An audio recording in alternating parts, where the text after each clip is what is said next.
he'll recycle.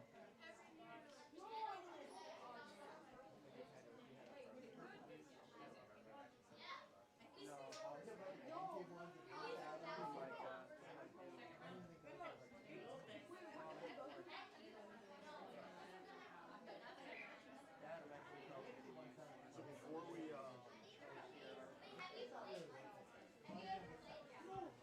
get to like break time. All right, so if you guys are racing in the first round, you guys can take your spots on the house. You gotta fill it out. Don't say anything because I'm gonna. I have to cue them. Alright, guys, put your controllers down so the controllers. So we're all set to go.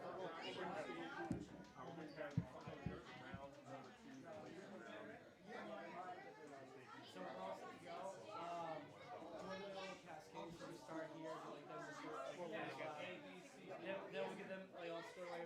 So like once they're all set, they'll just start playing. That kind of thing. So they're all gonna just start playing, and then when their first race is done, you can just flip to the earth. All right, do you want to give them like a little bit of a head start? Okay. It's always nice to be the yellow.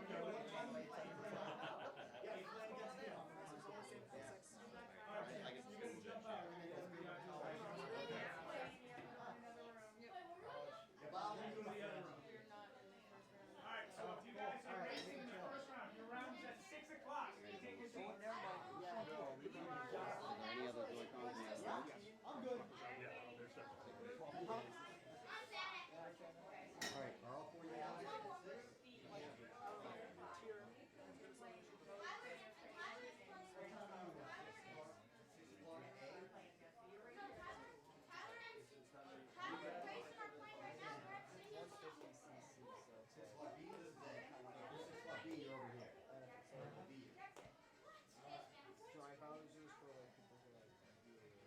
Case incorrect. Like one time someone just tried that was no items. The guy was just locking. That's like it just if we're not racing right now, yeah. 4 player.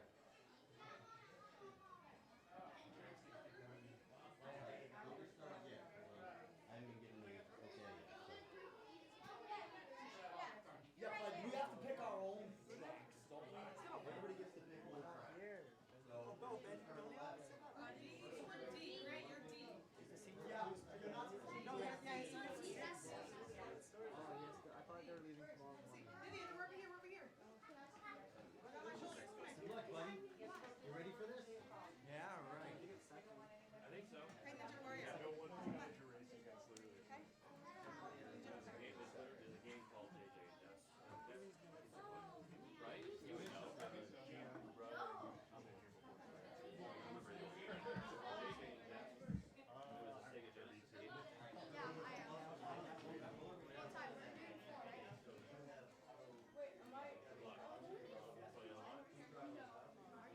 Really?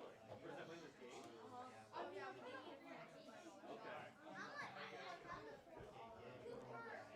We're gonna start as soon as they all sit down. Well, yeah, I'll come over. I'll come over to there in just a second. I'm ready to go. What are you trying to do with it? Okay, so they have 4 there. Got 4 here. 2. Yep, I'll give you guys. Great. Just for Part of the. Oh, yeah. I'll come over to you guys just a second. even though we're super low key to begin with, anyways. Here. All right, you hear yourself? You hear me? I hear you. Perfect. Do you hear me? I do. I do. I do. I do. All right. Okay.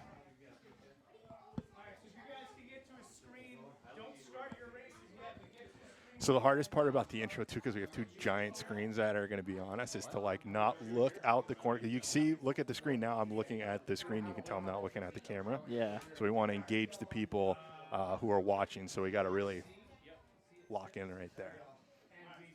So I'm just going to do a real quick open, like real simple. He's got a little bit for me, and then I'll throw it to you. You can go through kind of, just kind of talk about how you're excited for it and all that stuff, and go over like the tournament format and everything like that. And like we can, you don't have to don't go super crazy if you feel like, you're going to kind of, because there's a lot, like the format is actually relatively confusing. So we can kind of go through it as the tournament is going on as well. So, Right. so more or less, I would just explain that we've got four seating groups, Yeah. whatever. And like the top 2 at the end of the Grand Prix will move on to the next round. And would that be top 16 in the next round? Yeah, the top 2 in each Grand Prix are going to advance to the top 16, which will take home the special. Mention that they get like the special. Oh, yeah, coin. you get like a gold coin. Yeah. No, it's going to be palms, but everyone's going to be able to pick their own map. You're going to get the first map, you're going to do the second, third, and fourth. There are going to be 4 races. When the race is over, you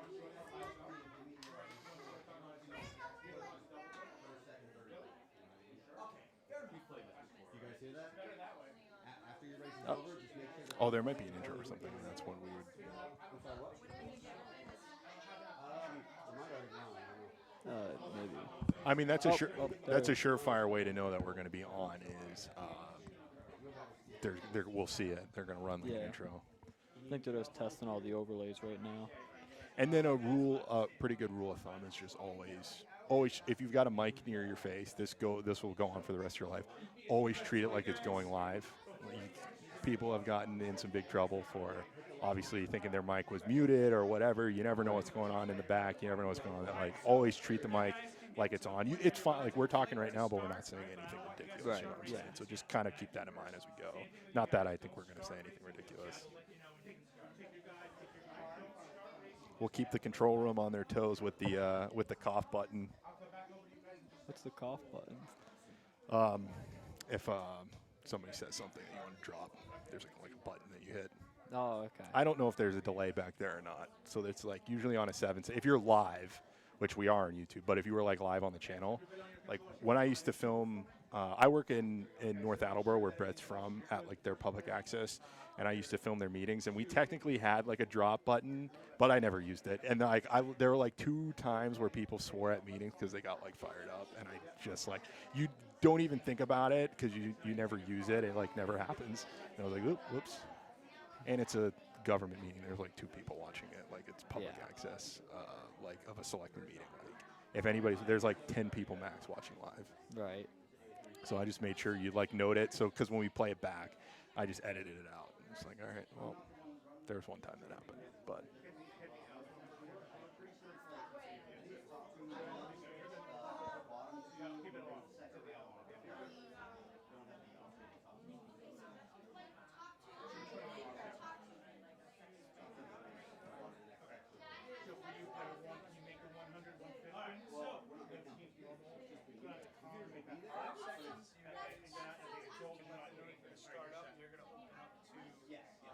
You guys can make sure that the All right. player, like which player won.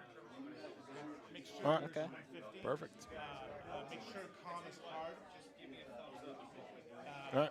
We're as soon as you close the door, we're ready to go. Yeah. Don't change anything else.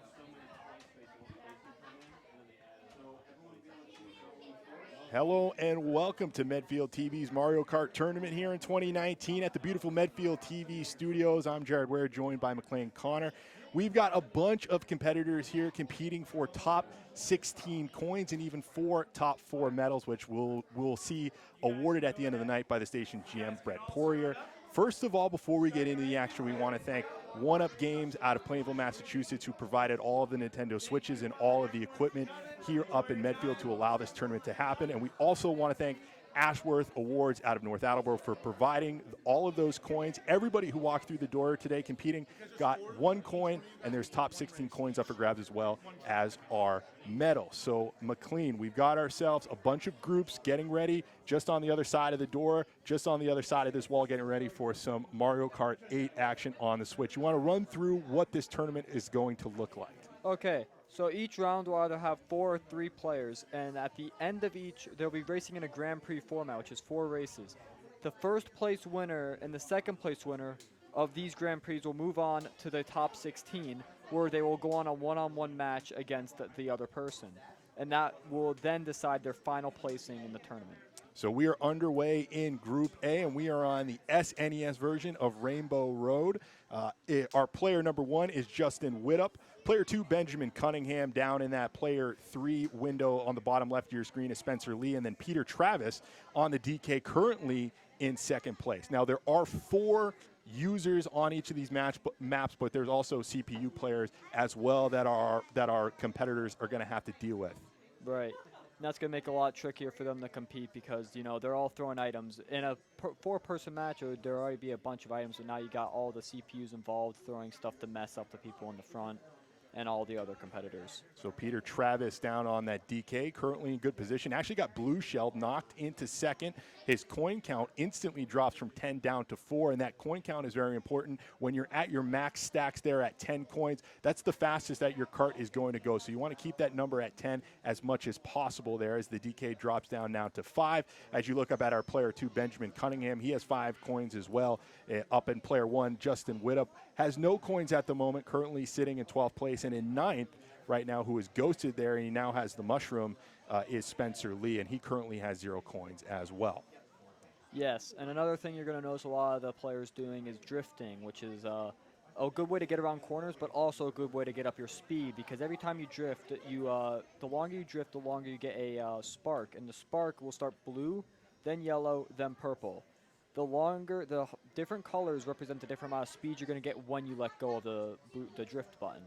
Yeah, that's one of the core mechanics of Mario Kart 8, keeping your speed up. You want to find lines where you're minimizing the amount of times where you are not drifting, as Peter Travis there, player 4, the DK, finishes up his first race, followed by Benjamin Cunningham, who ends up in 6th. Peter Travis finished 2nd, as we get a look at those competitors there.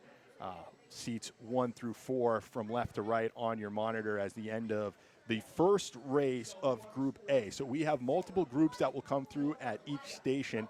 This is the first round, the seeding round. As you can see, the competitors in Group B, they're in the middle of their first race of the Grand Prix. Again, this is a 4-race Grand Prix. Points awarded by your placing at the end of each race, and the top 2, doesn't matter if they're the top 2 overall with the CPUs, just the top 2 users will move on to the placement groups a little later on in the evening. As we jump over to Group B, where our player 1 is Christian Costabile, our player 2 is Tyler Connor, our player 3 is Victoria Sullivan, and our player 4 is Grayson Spears. And we're on this map where there are no laps. You're racing from the top of the hill down to the bottom. When we were doing warm-ups, we actually already got a look at this map, as it looks like our player 1, Christian Costable, not only was he the fastest user, he was the number 1 overall. Finishing in 3rd was Victoria Sullivan, so not a bad placement for her early on. And that was Tyler Connor, who was 4th in the group, and Grayson Spear in 4th. That's right. We're going to be seeing the second race starting now, which is we're going to go all the way through this race. The way this is going to work is we're going to see all this race, and then they should be going on the Group C after they're done. Or it could be switching now to the Group C's first race. And that's going to be player 1, Nate Cunningham, player 2, Jacob Solomon, and player 3 is Jeffrey Alderson. So we see the link up on player 1, Nate Cunningham. Shy Guy is our player 3, who's currently in 3rd. That's Jeffrey Alderson. And then we've got the Metal Mario on Jacob Solomon. So Neo Bowser City, another map that we actually saw right before we went on air, kind of refamiliarizing ourselves with some of these. Right. This is one of the hardest maps in the game, I find. It's very twisty and turny, and I believe there's a rain effect all over the maps, which makes it harder to turn. Yeah, with all those twists and turns, there's a lot of opportunities to hold those drifts and get that speed boost that you're looking for coming out of those drifts. You also get a speed boost off of jumps. You could have jumped off of that blue pad that Link just drove over on player 1. That gives you a little extra speed boost. I also believe you get a speed boost off of these, if timed correctly, those anti-gravity little pillars that are in the middle of the track there. Yeah, in anti-gravity mode, when you run into players or objects, you actually get a speed boost instead of slowing you down, which is a new mechanic added to Mario Kart 8. And unlike traditional Mario Kart on the N64, you're able to kind of change your loadout. Not only do you get to change your character, but you get to change whether you're using a traditional cart, a car-looking thing, a motorcycle, and all of those factor in your acceleration, your top-end speed, your handling. So finding the right balance between your character size and your loadout in terms of your cart is pretty crucial. That's right. So we see right now the currently Link and Shy Guy are fighting over who's going to be the top right now, but Link has 0 coins right now, which is not good. He needs to get that number up if he wants to be able to catch up with Shy Guy, who right now has 7 coins, or 8. And Shy Guy with that triple green shell, and that's a good power up to have. If anybody bumps into you, it actually eats up one of those shells and knocks them off of their cart. So that's a good, not only a good offensive option, you can fire them either forwards or backwards and they'll start bouncing and ricocheting off of walls. But if somebody runs into you, that also slows them down as well. As that Shy Guy, Jeff Alderson, currently sitting in first. He's got 10 coins. He's sitting in a good spot, good drift there. But the blue shell, the vaunted blue shell, any leader will tell you you're always looking for that. Right. The blue shell is only able to be stopped by one of 2 ways, with the only official ways with the super horn. And if you have a mushroom, you can escape it with the frame perfect move, but that's very hard to pull off. Yeah, that turn has actually given our leaders some trouble there. Link fell off the map there earlier, and then you just saw Shy Guy as well fall off a moment ago. Link currently sits in first, and it looks like at the end of this heat, he'll take the top spot, the 15 points, and adding to his Grand Prix total will be Nate Cunningham. So a good start for him. You want to pick up as many points early on in these Grand Prix as possible, because again, the top 2 racers will advance in round 2, our placement round, and then we'll head to the championship round where we're just going to see 2 users, 2 players per race. They'll still be filled out with CPUs, but the top finishers there will take home the heavy hardware. As we're now going to flip over our first look at Group D. Our player 1 is Grant Sullivan. Our player 2 is Bo Trainer Craven. And our player 3 is Jack Gage. Right now they're on Ribbon Road, a course from the older Mario Kart games that was reimagined in this one. And it looks like player 1 has a blue shell, which is not going to be good for everyone first. Right now, none of them are in first, so that's just going to help them get a higher lead with more points. And that's Jack Gage, the highest user right now in 4th place. Bo Trainer Craven currently in, actually just got passed there by Grant Sullivan, who got the bullet bill, and that gives you, you lose control of your cart, you go straight down the middle, you knock anybody out of your path, and it also gives you a speed boost as well. And that's one of those power-ups that you can pick up if you're towards the middle to the back of the pack. And you're not all, you're depending on your position, depends on what power-ups you're going to end up getting as the race goes on. Yes, the farther back you are, the more useful the power-ups will be to help you catch up.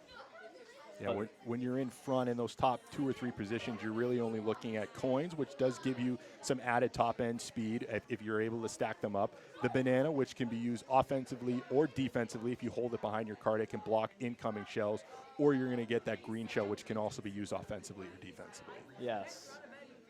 So we see right now Jack Gage is in first place, so let's hope he can keep this. It's the 3rd lap, and he's getting close to the finish line, so there's not much that could stop him now unless a red shell comes over. Really nice dodge there on the Jack-in-the-Box. He should be able to drift around this corner, use that speed boost to take him across the line. Good dodge of that banana as well, and Jack Gage will end up winning this heat overall. There's a battle for second between Grant and Bo. The bullet bill not going to be enough at the very end, and holding on there for second will be Grant Sullivan. And we've got a wide age range of players today. We've got Michael Poirier, who we're going to see in the next Group D, General Manager Brett Poirier's brother, in his 30s. We've got some other racers getting up there as well, and then we see some younger racers as well, as it looks like we're flipping back over to Group A. And they're on Wario Goldmine. This is another map where you need to be careful of falling off. There's actually a secret path as well a little later on in the map. We'll see if anybody takes advantage of that, but there's good opportunities to drift around a lot of these long corners, really build your speed up. Yeah. Right now it's a battle between Ben Cunningham and Peter Travis for first place, or first in the match, that is. It's right now Peter's taking it though, but Benjamin has a super horn right now, which is a very useful item. It destroys any object that's coming towards you, so that's a very useful thing, you know.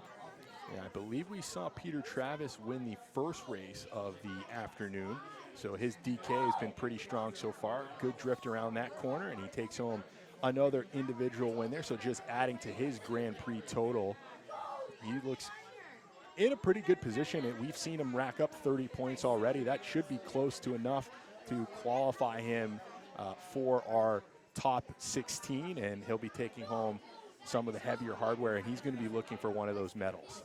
That's right. Those bats right there that you see on screen there up on the player 2 side, those can hit you and slow you down as well. So that's something that you need to be aware of during the middle portion of this map. As we see the DK there bump himself up to 42 points, well ahead of some of the other competitors in his group. So he looks to be solidified, not only solidified as the #1 seed, but he might be one of the favorites early on in the entirety of the competition. That's right, yeah. So now we're at Group B, where they should be on their way of their 3rd race. Yeah, and you can see Victoria Sullivan there working the Wiimote, or it's not the Wiimote, what am I talking about? The Switch controller there, that is part of the steering process. You can actually use the tilt features in the controllers to kind of help you around some of those corners, or you can just use the traditional analog stick if you like. I know when I used to play, I used to just use the analog stick. I was a little more comfortable, but there are some turns where you can't help it. You get the controller going. Yeah.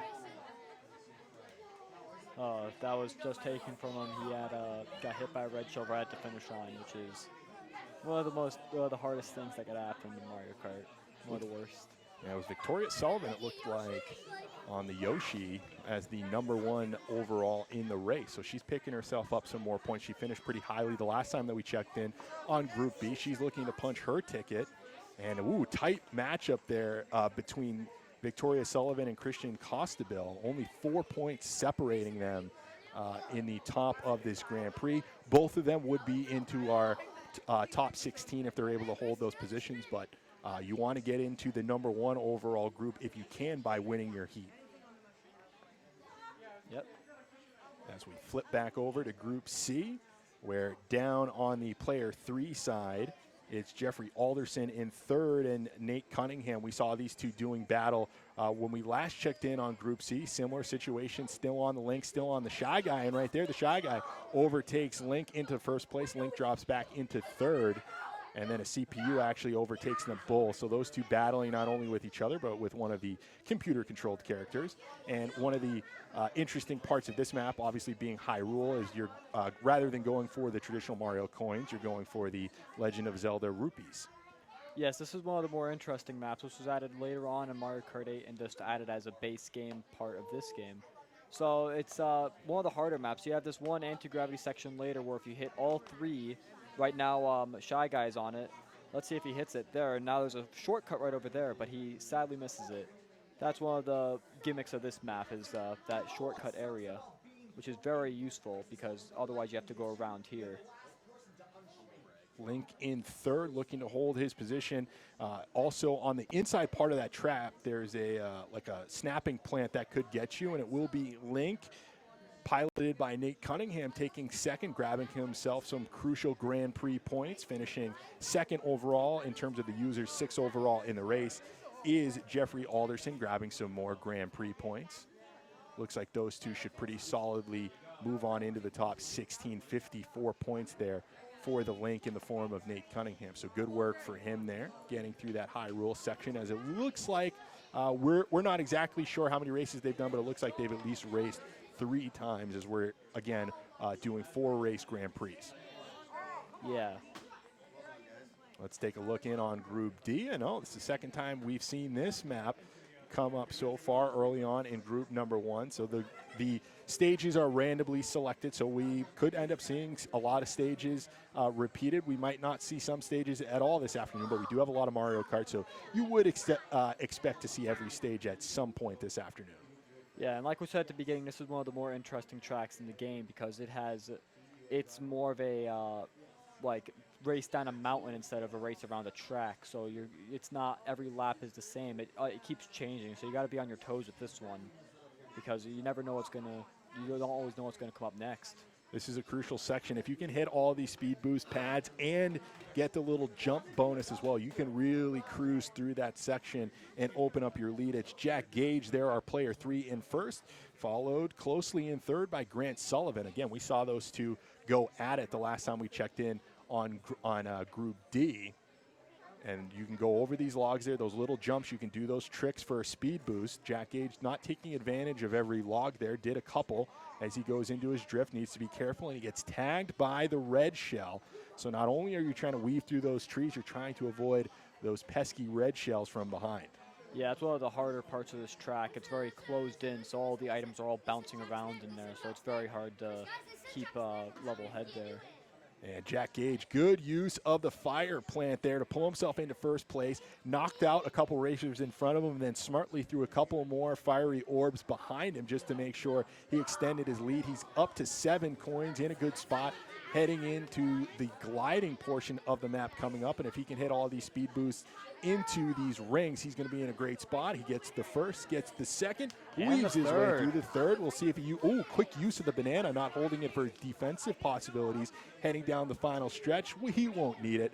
He'll come across in first, and finishing actually third overall, or pretty close to it. Yeah, it will be Bo Trainer Craven, who finishes just ahead of Jack Gage. All right, so what are the results here? Who's Wario? So So that was their final race. That was the race 4. Oh, and 4 points there separating the Larry and the Black Yoshi. That is tough. A good finish there by Jack Gage, I believe, was the Black Yoshi, but he's just going to miss out on the top 16. Metal Mario? That's right. What's your name? Kristen? And it does look like we are coming towards the conclusion of our first rotation of each individual group. And I think this is Group B that we're taking a look at. Very close as well. I believe that it's Christian Costabile, the Wario, and Victoria Sullivan as the Black Yoshi. Only 2 points separating them in this Grand Prix, but they will move on to the top 16 as well. So we've raced the first set of groups A through D. We're now going to bring in 4 new racers on each group, and they're going to compete in the same format, looking to punch their ticket to the top 16 as well. Yeah. So we don't know what to expect from this group either, because this is all very different types of play styles here, a lot of different characters. So I think that'll be very interesting. It did look like some of our early favorites are going to be Peter Travis out of Group A, looked pretty good. Christian Costabile, Victoria Sullivan, and then Group D's Grant Sullivan and Bo Trainer Craven as well, both putting together good early Grand Prix out of our first rotation of competitors. So we're going to keep an eye on kind of where they finish off. Again, all of the individual winners of those Grand Prix will be grouped together in a group of 4, and then the winners of these next 4 groups as well will be grouped together in a group of 4. So it's going to be the number 1 racers all racing against each other, the number 2 racers all racing against each other, and so on and so forth. Obviously, the racers who finish 3rd and 4th will be outside of our top 16. They're going to finish up off stream, but we will bring you kind of the championship side of the bracket as we move on. That's right. So a good start to the event so far. Again, we want to thank Medfield TV, where community matters. I don't think that's the catchphrase, where community shows, excuse me. Big, I got to shout out, make sure our Medfield TV sponsors are happy about that. And then again, a big thanks to One Up Games out of Plainville, as well as Ashworth Awards out of North Attleborough, each of them providing some big time services to make sure this tournament got off the ground. It does look like we're getting everybody set in their groups and their loadouts set, as well as our second set of groups will head out. Our Group A will be Cooper Gage, Zane Abbas, and Sam Gage. So the Gage family, you'd assume they're related. We could find out during our break, which will be coming up at the end of this next group. And then in Group B, we're going to see Ethan Lemieux, Daniel Sparks, Anthony Sabia. And in Group C is going to be Ben Puntonio, Ben Thompson, Joanna Hermans. And then Group D will be Christopher Herbst, Michael Poirier, and Rico Benitez. Yeah, I think this might be overall an older heat, so that might be a lot more competition up here. We saw a good variation of characters. We saw a Right. couple Black Yoshi seem to be one of the only multiples that I noticed. We saw Link. We saw a pretty strong DK as well. And your character selection certainly matters in Mario Kart 8. Oh yeah, all the characters have different strong stats. There's a heavyweight characters and the lightweight characters. Lightweight usually have a higher acceleration, which means they're able to like catch up a lot faster when knocked down. While the heavyweights just have a higher top speed, but they cannot stay in the air as longer when gliding, which is also a good tactic because there are some shortcuts that they are unable to take.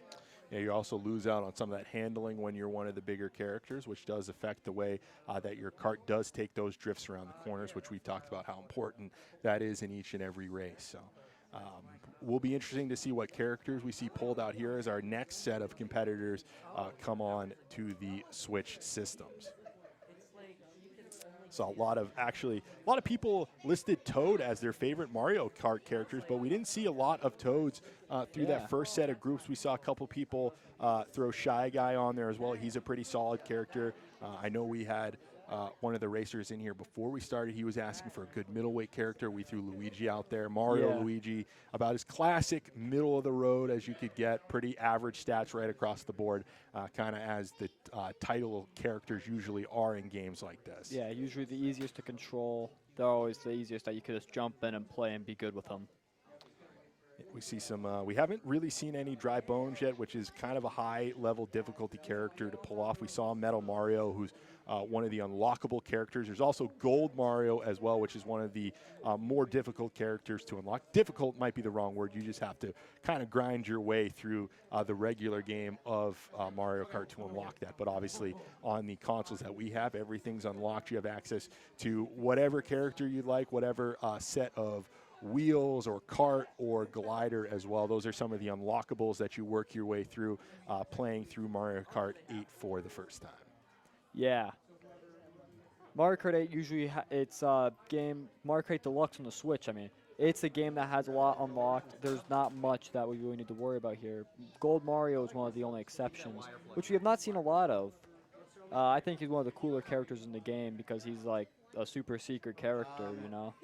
He's like one of the hardest ones to unlock. It's like all 153 stars.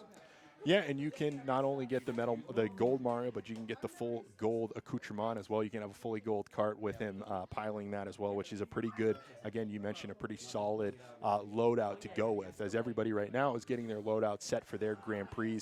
A lot of decisions to be made in here. Comfort. Each kart does feel different. The motorcycles feel different drifting around the corners than the karts do, so it really does take a lot of time getting comfortable with the loadout that you find most successful. You know, you can choose whatever character you'd like, but if you can get yourself comfortable with it, you know, you're going to have success. Yeah, it's a lot of personal preference in Mario Kart, like with your favorite character and then how they interact with the parts that you like, because like that will also change your acceleration. Like you have some karts are heavier than others, so like if you're a heavyweight character, you're probably also going to be even heavier than that. So you have to watch out for that because there are some areas which are harder to get over because they require the hang glider, but you might not make it as easily. You're also each kart. It's not listed in the game, but there are some online calculators that you can use. Each kart does have separate ratings for anti-gravity in and underwater situations, which we saw some anti-gravity. We didn't see a lot of underwater yet. Like Water Park is obviously a big one where there's a pretty large underwater section to navigate with, but we saw some of the anti-gravity on Hyrule. We saw some of the anti-gravity on Neo Bowser City, so we'll keep an eye on for that as the afternoon goes on. It does look like we are pretty much ready to start our second groups of Grand Prix, as actually we're going to jump into the loadout selection here in Group A. Again, this is Cooper Gage, Zane Abbas, and Sam Gage. We've been kind of talking about some of the decisions that you have to make. We do see a Dry Bones there. It looks like we've got a Koopa down there on our player 3, and then Bowser up on our player 2. Yeah.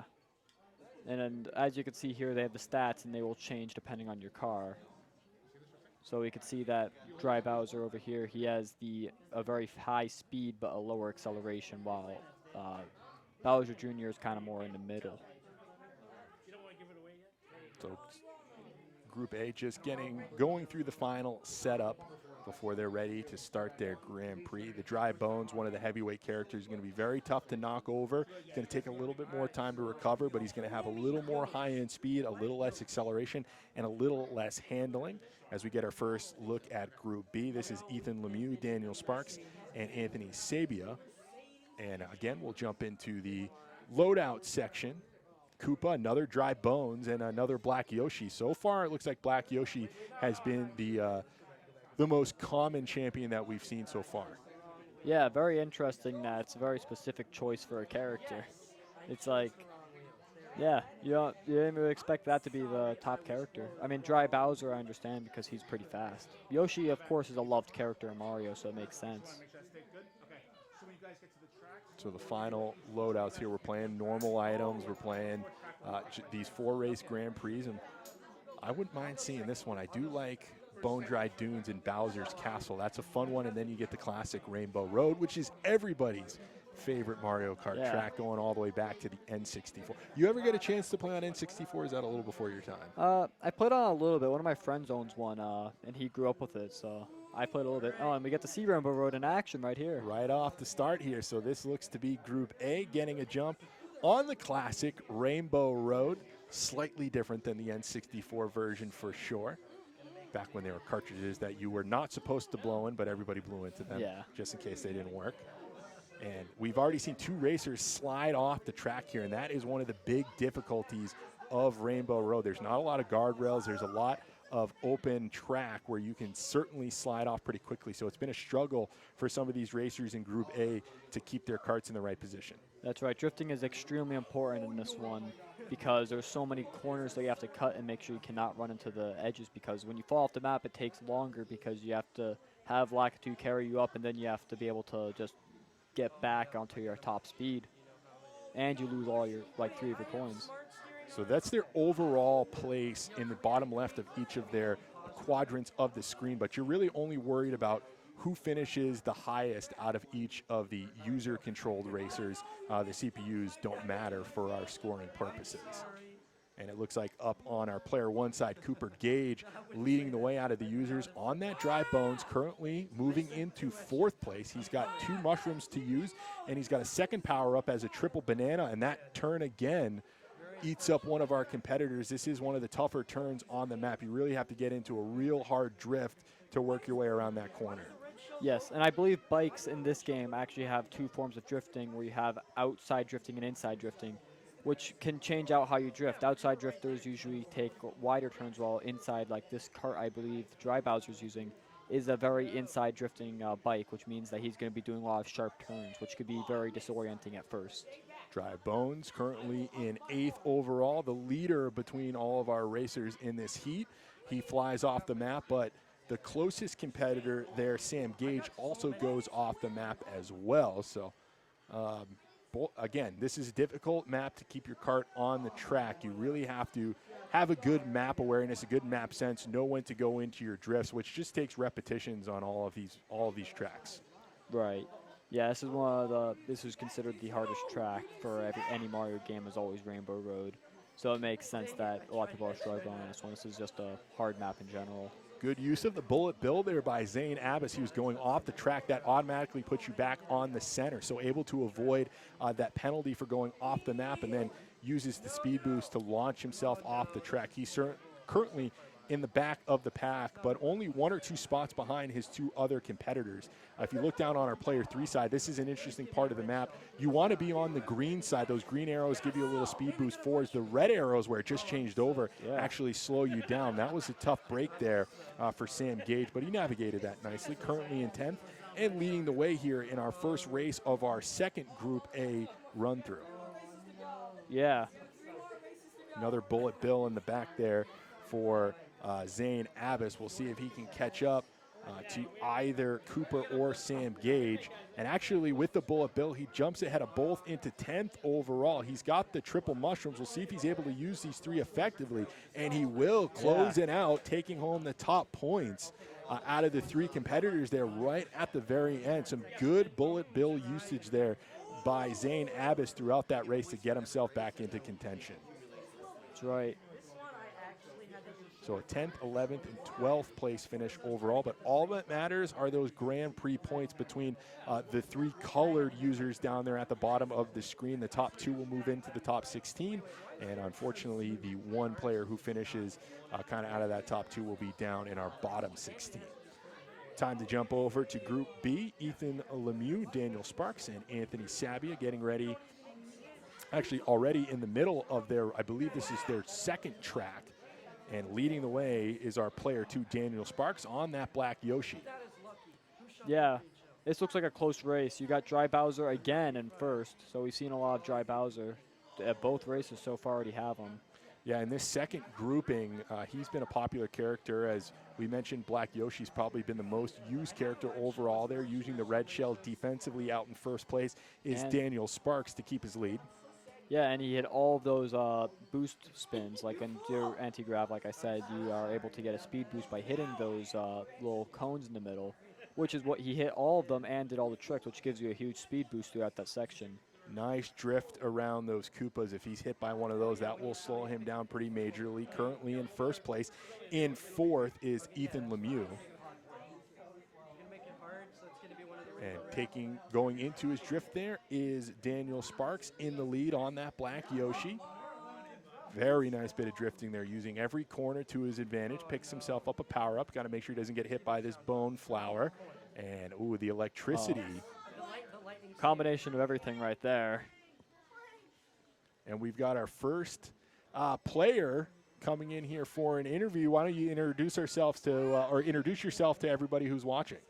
Hello, Medfield TV. If you're watching right now, my name is Justin. One of my gamer tag is JS. You can follow me on Instagram if you like for some exclusive handmade Nintendo posts, things like that, and other interesting stuff. Yeah, I'm happy to be here. How did you finish up in your first set of pools?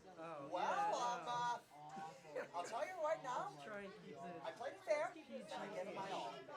That's always what. That's all we're looking for here in the tournament. What character did you end up using? Well, believe it or not, I used Drift King, Donkey Kong. DK, nice choice. So, what is it about Mario Kart 8 Deluxe that you enjoy so much? Well, if I had to pick, I like how they offer the F-Zero tracks, such as Big Blue and Mute City. After all, my favorite character is Captain Falcon in Super Smash Bros. Ultimate. Falcon Punch! We got a Smash Ultimate player here. One of our casters is a big player, so maybe you guys can get around in later on in the back room where they've got multiple switches set up as well. Again, thanks to One Up Games. I heard you're one of the frequenter of One Up Games there in Plainville. You play a lot of the community events. Yes, as a matter of fact, I do my best to, attend the Mario Kart tournaments once a month.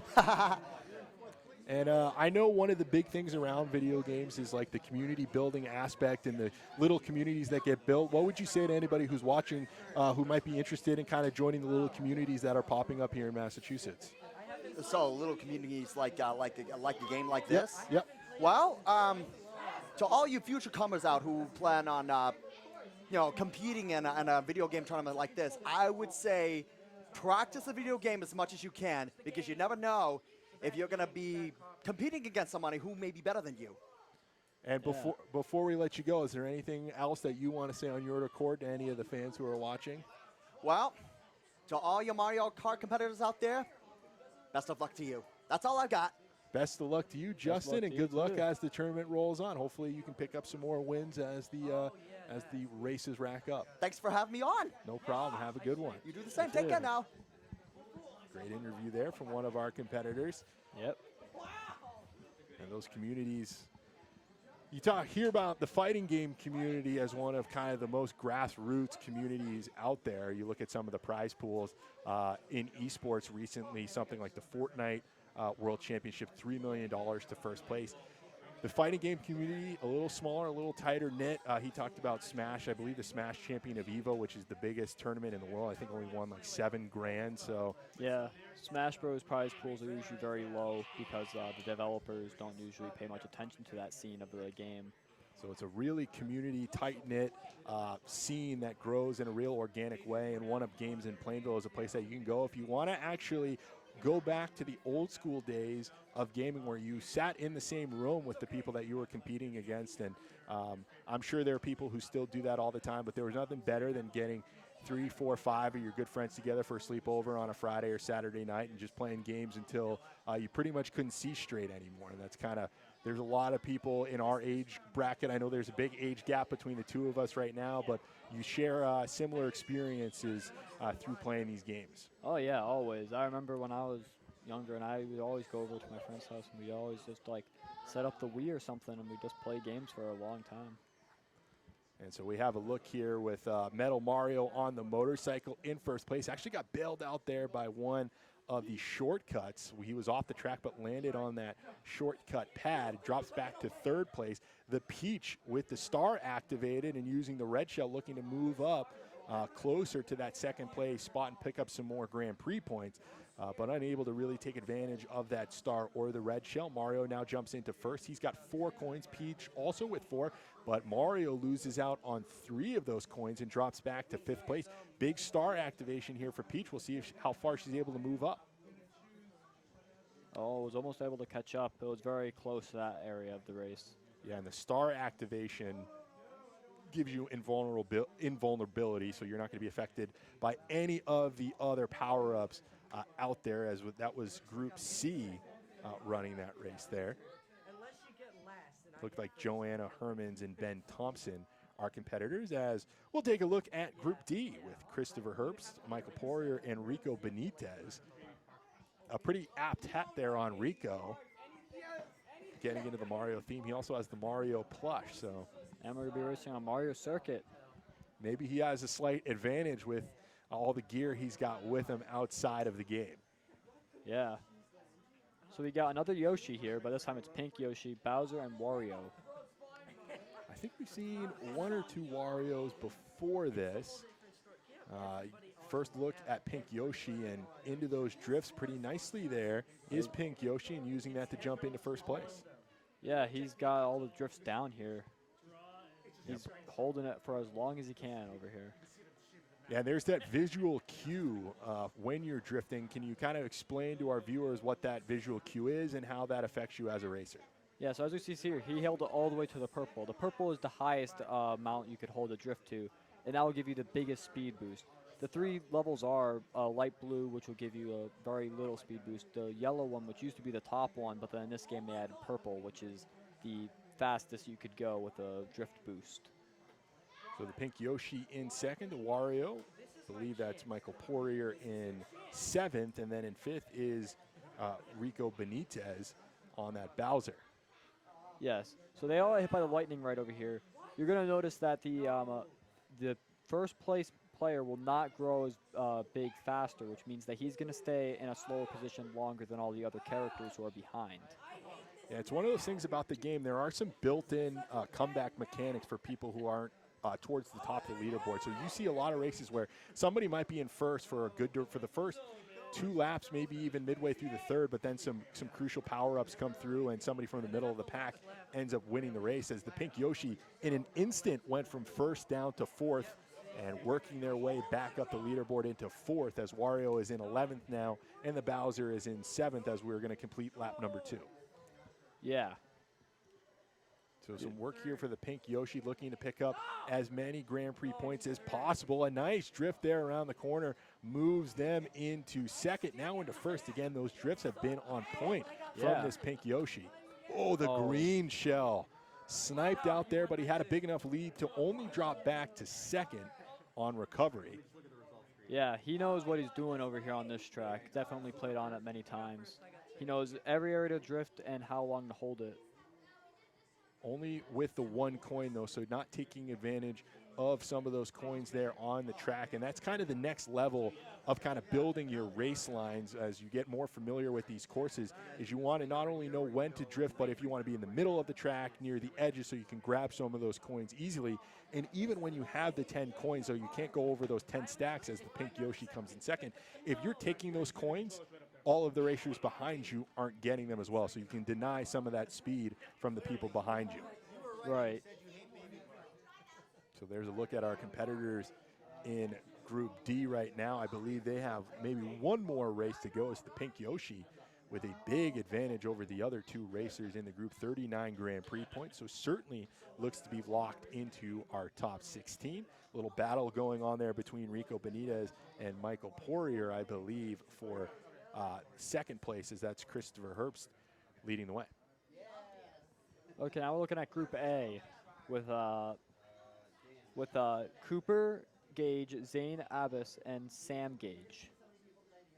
So they're back on NES Rainbow Road, which is one of the harder courses in this game. It has absolutely no walls on it, so you got to make sure you're doing all your turns correctly. And it got these thwomps on it, which if you hit them normally, it'll hurt you. Usually you just run into them, but they have the star power, so they actually will hurt you, and you'll get crushed, which makes you slow down for a period of time.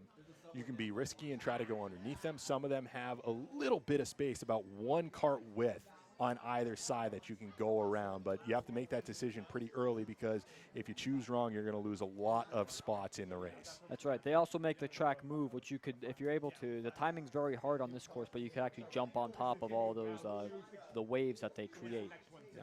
There you see him right there on our player 2 side, unable to take advantage. It does look like Cooper Gage, even though he flies off the map there, is leading the way in 4th place now into 5th. In 8th and 9th are Zane Abbas and Sam Gage. I'd like to see the Grand Prix points in this group. The last time we checked in, it was Zane Abbas who used that bullet bill a couple times to end up kind of finishing the highest out of these 3 racers. We'll see, hopefully at the end of this race, what the Grand Prix points look like. Yeah, this is definitely a very close match between all these 3 players. Yeah, and he's not drifting as efficiently as some of the other racers that we've seen so far. It does take a lot of time to get used to that, as the oil spill there on the screen. That's one of the tougher power-ups to get hit by, because you obviously lose about 60% of your screen, and you're using those quartered screens already. There's not a lot of screen to look at there to kind of make sure you're on track. Yes, it also makes it, when you drift, you slide around more, so it makes controlling these cars a lot harder. So it's still Cooper Gage leading the way out of these 3 racers in 5th, followed closely by Zane Abbas, and right behind him is Sam Gage in 8th, and actually overtaking Cooper is Zane. And going right off the map in the same spot, though, is Zane, and actually we go from 10th to 8th and back, and Zane currently leading the way. Right behind him is Cooper, and Cooper got hit there right on his way past those blocks, and that really slowed him down. But the Bullet Bill again. Group A, this is the Bullet Bill group. Oh, and the shock there on the face of one of the racers there right at the end is, look at that, 1 point separating these 2 leaders. And again, at the end of this Grand Prix, we'll be jumping into a 5-minute break, and I believe we are just about done with the Grand Prix. They're grabbing the points there. So again, we want to thank you for tuning in to this Mario Kart tournament at Medfield TV. We will have round 2, the placement round, more group stage action here from Medfield TV. It's the 2019 Mario Kart tournament. We'll be back in about 5 minutes with round number 2. Perfect. Here at Rocky Woods, we hold a lot of different events.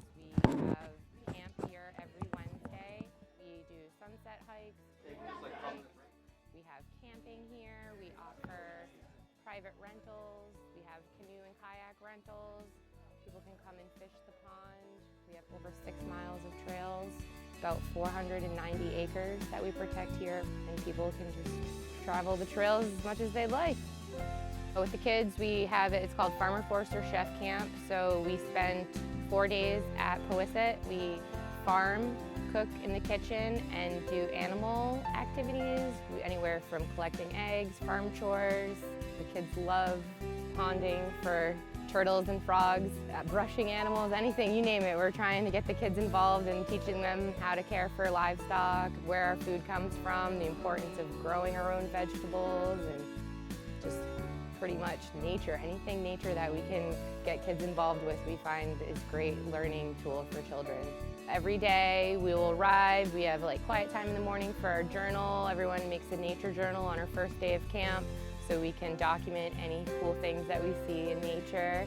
And then we will do farming in the morning, gardening, livestock chores, and then when we're here at Rocky Woods is our forestry day, so we'll do tree identification, birding, ponding. We get to roast s'mores when the kids want.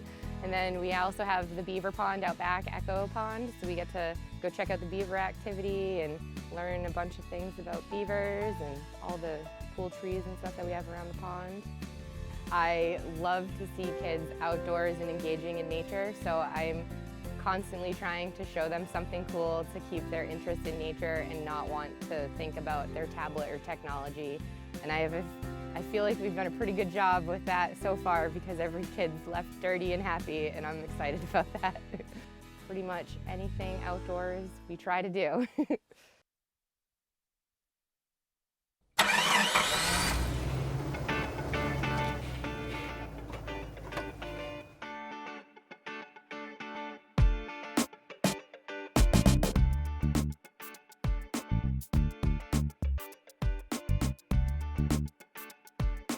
The ice cream truck's been coming for about 1.5 years now.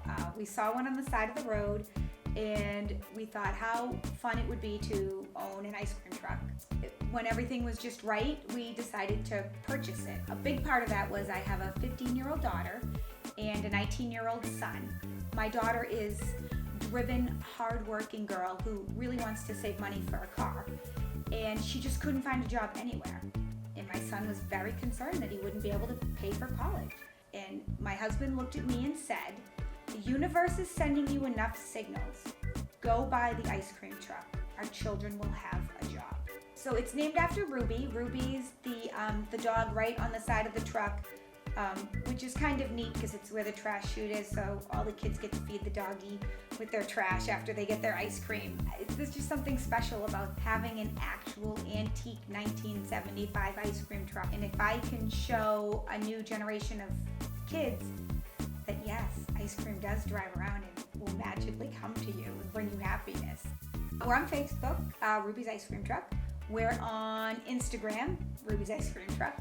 And anyone can call our business line at 508-265-7846. We also have a website, rubystruck@gmail.com. Can't think of anything I'd rather do.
Woods, we hold a lot of different events. We have camp here every Wednesday.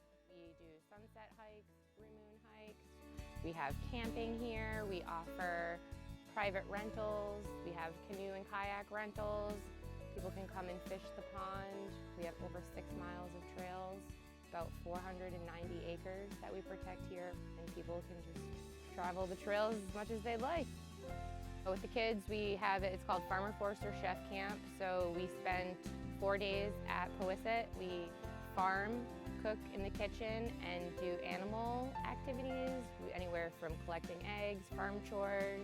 The kids love ponding for turtles and frogs, brushing animals, anything, you name it. We're trying to get the kids involved in teaching them how to care for livestock, where our food comes from, the importance of growing our own vegetables, and just pretty much nature. Anything nature that we can get kids involved with, we find is great learning tool for children.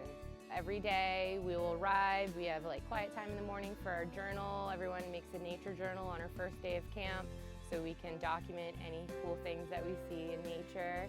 And then we will do farming in the morning, gardening, livestock chores, and then when we're here at Rocky Woods is our forestry day, so we'll do tree identification, birding, ponding. We get to roast s'mores when the kids want. And then we also have the beaver pond out back, Echo Pond, so we get to go check out the beaver activity and learn a bunch of things about beavers and all the cool trees and stuff that we have around the pond. I love to see kids outdoors and engaging in nature, so I'm constantly trying to show them something cool to keep their interest in nature and not want to think about their tablet or technology. And I feel like we've done a pretty good job with that so far, because every kid's left dirty and happy, and I'm excited about that. Pretty much anything outdoors we try to do.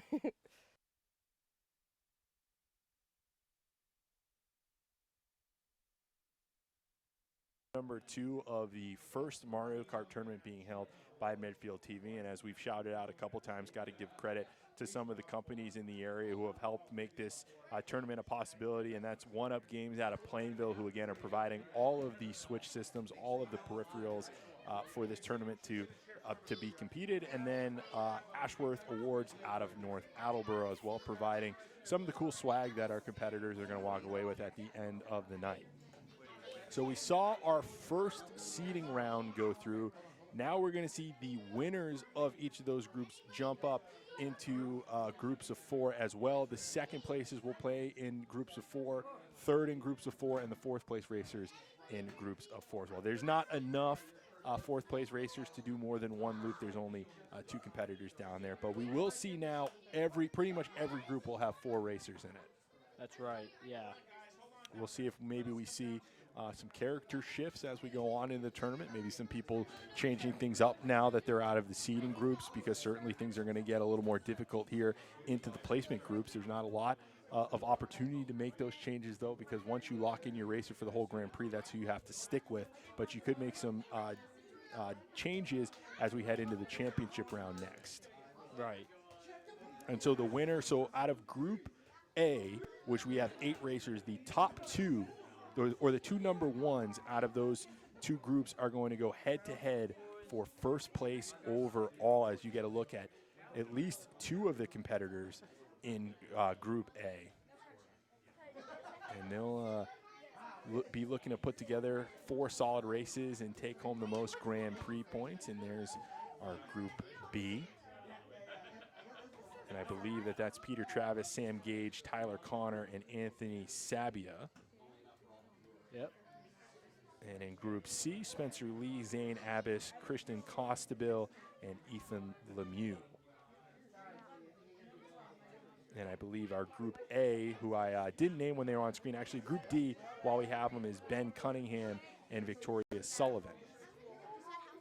And our Group A will be Justin Widup, Cooper Gage, Grayson Spears, and Daniel Sparks. So I know Daniel was using the black Yoshi. We'll see if he sticks with the same loadout, as again everybody's getting ready, getting their loadout set on all of these groups. Yeah. So we might see some people changing up their picks, maybe their cart combinations here to better suit what issues they had last time. because these were the first place winners, correct? Yep, and we saw Justin Widdup's DK. He was in here, one of the interviews we did earlier. He had a solid DK in his qualifying group, so we'll see if he busts that out again here in the placement groups, and he's able to take that top spot.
Maximum, he's denying those from the other racers behind him. He took that point there and won his power ups.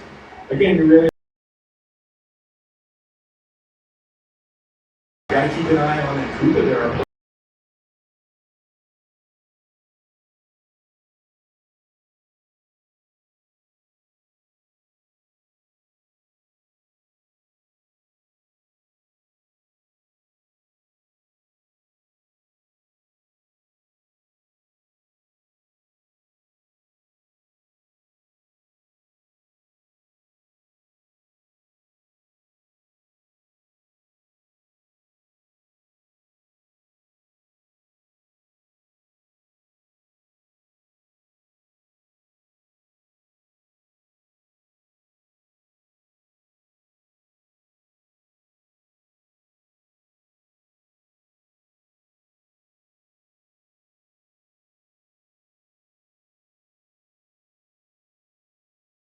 he throws it as he goes across the finish line and picking up the 15 points for first place overall in the Grand Prix is the DK.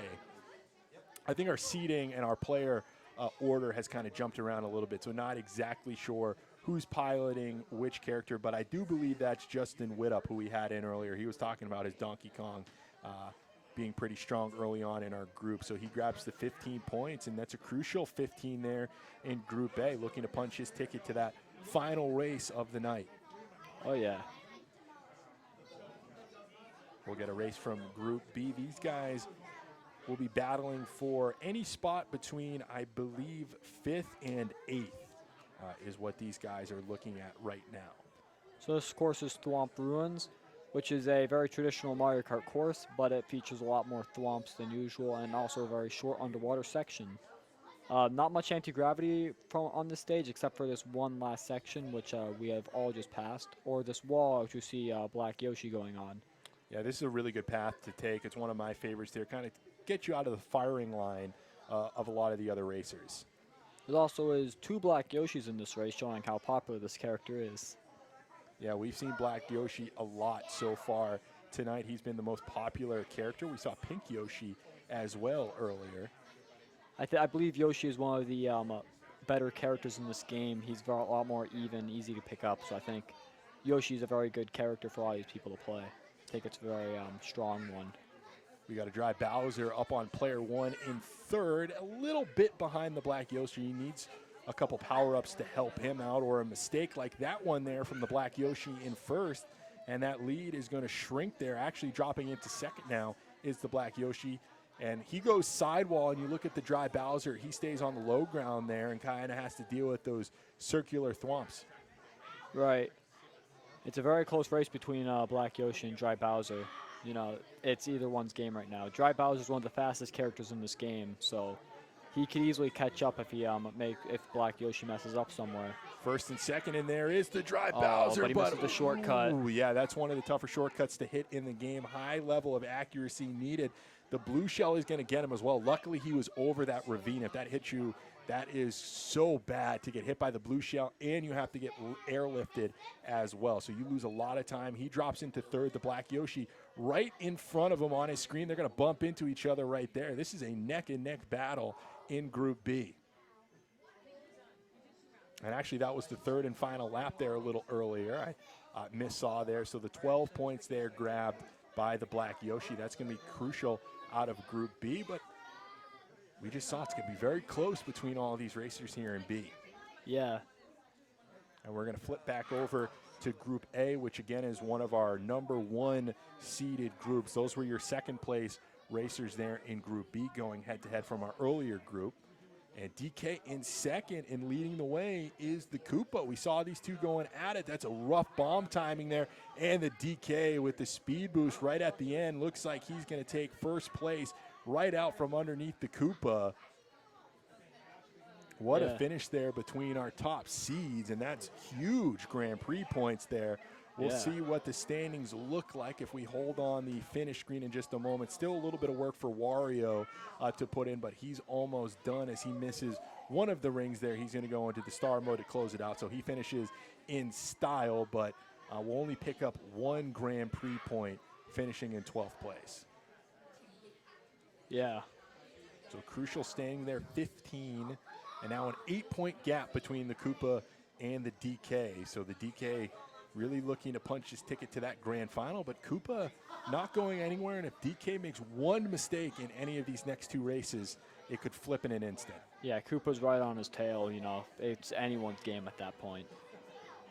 In our Group B, again, this is the first half of our top 16. All these guys finished in the top 2 of their original group. As you can see, focused in on the screen. Let's see what we got. The Dry Bowser again in first place, Black Yoshi in 5th, and the other Black Yoshi in 4th. That's player 2 in 5th and player 4 in 4th. Yeah, and right now on Mario Circuit, which has this one big anti-gravity section, which is a very good spot for catching up over in this race. Lap 2 of 3, the Dry Bowser on the final lap, the red shell. Oh, and that's going to slow him down majorly around this turn. Breaks up a lot of his momentum, has to get back into his drift, but none of the other racers really close enough to take advantage. The power plant there on player 2, that's one of my favorite power-ups, gives you a little speed boost, and if anybody's in proximity, will get knocked over as well by that. Right. One of the first times we've seen the power plant this afternoon. And how about the Waluigi there on player 3 was all the way up into second place before that lightning and a stray shell knocked him off of his axis, and he drops down to 6th. The second place now, our player 2, Black Luigi, has pulled into the lead out of these 4 racers. Man, this second seed, this Group B, has been back and forth, and the Dry Bones, just edged out by player 4, the Black Yoshi, into first. So 12 points for him, and he's going to stay ahead in this Grand Prix by 5 over the Dry Bowser. Yeah, it's a very close match. Everyone's neck and neck in that race. Not only are they close on those Grand Prix, every time we cut to Group B, those finishes are neck and neck between these racers. So razor-thin margins kind of separating these racers there in Group B. We'll flip back to our winners Group A, And the DK, 10 coins and in first place. That's been a common theme in Group A. Solid racing so far. Yeah, and this map they're playing right now, Grumble Volcano, the longer the match goes on, as you see, some of the map falls apart. So in lap 3, there'll be many holes for you to fall into lava, which is not very good. You'll lose all your acceleration and you have to restart, so that's not very good. The DK well out in front, about 2 turns ahead of the rest of the competitors. A star there for the Koopa, and unfortunately it ran out before that shell hit him. Probably about 2 or 3 frame differential there between the end of that star animation and the shell hitting him. That drops him into 4th place. The Wario, our player 3, is in 11th and tried to use the bullet bill to not fall off the track, and unfortunately didn't time it right. He loses the bullet bill power up and is knocked off the map as well. Yeah, and as you can see, there's not a lot of room anymore to do a lot of turns on this, so it's a very close, tight-knit race. But DK already finished. He's very far ahead in this race. Yeah, I think he might be our racer to watch. We'll take a look at the other group winners in a couple of minutes. We'll see if somebody else establishes themselves as a main competition, as the Koopa, who's been trying to keep pace with DK so far in this group, ends up in 4th place. And we'll drop a couple points behind DK, who's pretty much locked his position, I believe, in the final. Yeah. I mean, he's racing well. Every time we cut to Group A, he's got 10 coins, and he's well out in front of the rest of the field. Yeah, he knows what he's doing. He knows all these courses. Yeah, it takes a little while of practice to get used to all these courses when you need to drift, the lines you need to take to hit those coins. But let's jump back to Group B. This has been razor-thin margins in this group, and I expect when we flip over, yeah, only a couple spots between them. The player 4, Black Yoshi, currently in 1st place, has 9 coins and a bomb, throws it behind him immediately. Again, we've seen this snow map multiple times, not a lap-based track, just the race from the top of the mountain to the bottom. But Black Yoshi, player 4, holding on in 1st. Everybody else a little back in the pack, but the blue shell takes out player 4. Had a big enough lead to preserve his position in 1st. He's using those speed boost pads pretty well. The lightning affects all of the 4 racers in this group. And the player 4, Black Yoshi, stays in front. Something good about this map, though, is for player 1, because it's not based on a circular map, there will be no items in front of him that he has to worry about. On other maps, you know, that are lap-based that go around, he would have to worry about someone else's banana or someone throwing a shell like in front of him that just happens to hit him. You know, you don't have to worry about that here. So it was the Black Yoshi, player 4, picking up the win in that race. And he is going to pull ahead of the Dry Bowser, 12 points ahead. And I believe that is the 3rd race of 4 in Group B. Not 100% sure on that just yet. But it does look like the way that they're pointing in the direction of the screen that they'll have one more go, as we will jump on back to Group A. It's been all about the DK in this group, and the Koopa in 2nd, showing himself pretty nicely so far in this one. Right, and here we are on, I believe, Big Blue, which is like we had the Justin come over, right? Yep. And he talked about the F-Zero tracks. This is one of them. So it's a very fast-paced track. There's a lot of ways to gain speed. Like earlier we saw the water. This is also not a circular lap-based track. It will change every lap. So this is one that you have to worry about. But as you see here, there's lots of boost pads, lots of tracks going forward. And there's actually no coins on this map. There is pads on the side, as we see here on Bowser Jr.'s screen, which if you ride over that, it will fill up your coin gauge. Oh, and the Koopa checks behind him to make sure there's no incoming projectiles, and he knocks off DK in the final race. I don't think that's going to be enough Grand Prix points to put him into 1st place, but a well-run race there by the Koopa to take out the DK. Absolutely. He timed that blue shell, or that red shell right at the end. He could see the DK in the top left corner of his screen. He had the defensive bomb. DK it's a tough situation, right? He throws that red shell and you've got the bomb, it's going to blow you up. You have to throw that bomb and you have to hit the Koopa. It's a tough play to make, unable to pull it off, and the red shell able to help the Koopa on the way to 1st. Right, yeah. But that's one of those moments where you're really making decisions on the fly in this game, trying to gather as much information as you can to make a good decision. As we head back to Group B, it's player 4, Black Yoshi, in 1st. And the Dry Bowser currently in 3rd. Yeah. This is one of the closer groups we've had here, with Black Yoshi being in first right now, player 4, and Dry Bowser being in third. So it's really very possible for each of them to catch up right now. Although right now, Black Yoshi has a pretty good lead, player 4, when you look at the map. Really excellent drifting there down on our player 4 side. Really pushing that, gets the maximum drift bonus. He's going to get a little skill points as well going over the jump with some flair, but the red shell takes him out for just a moment, and Dry Bowser moves into second, not that far behind, has to make sure he goes around that skeleton plant, doesn't want to get knocked over by that. Another red shell for Dry Bowser. Right, Dry Bowser is one of the faster characters in this game, so if he's able to get Black Yoshi to be hurt and like slow down, then he could probably easily catch up if he has his drifts on point. I don't know if there's going to be enough racetrack, though, for Dry Bowser to catch up. Yeah. And crossing the line, and the red shell right after he crossed in first there. Black Yoshi ends up grabbing the top spot in Group B, our first set of Group B here in round number 2, our placement round. So exciting stuff there in Group B. The Black Yoshi, been a fan favorite so far today, and looks like we'll see him continuing. Certainly will, moving on a little later in the afternoon, as we got to get some of our other racers across the finish line here down the stretch. As finally closing out there is the Waluigi, and the Black Yoshi will pick up 15 more points. 57 points for him overall, the Dry Bowser with just the 40. And so that, I believe, completes our second Grand Prix, or excuse me, our first Grand Prix of the first round of placements. We're going to get 4 new racers coming in this top 16. We're going to see Jeffrey Alderson, Ben Thompson, Bo Trainer Craven, and Christopher Herbst in Group A. And then we're going to see Nate Cunningham, Grant Sullivan, Joanna Hermans, and Michael Poirier in the Group Bs. That's right, it looks like this group just finished up on Grumble Volcano again.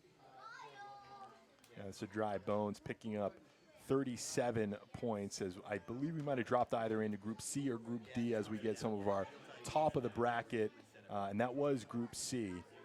As we take a look at our bottom 16 players, competed hard in the first few rounds here and get to close out the tournament with a couple more Grand Prix to their name. Everybody's going to play at least 3 Grand Prix, not to mention the 4 or 5 switches that are set up in the big conference room here at Medfield TV, where everybody can play some more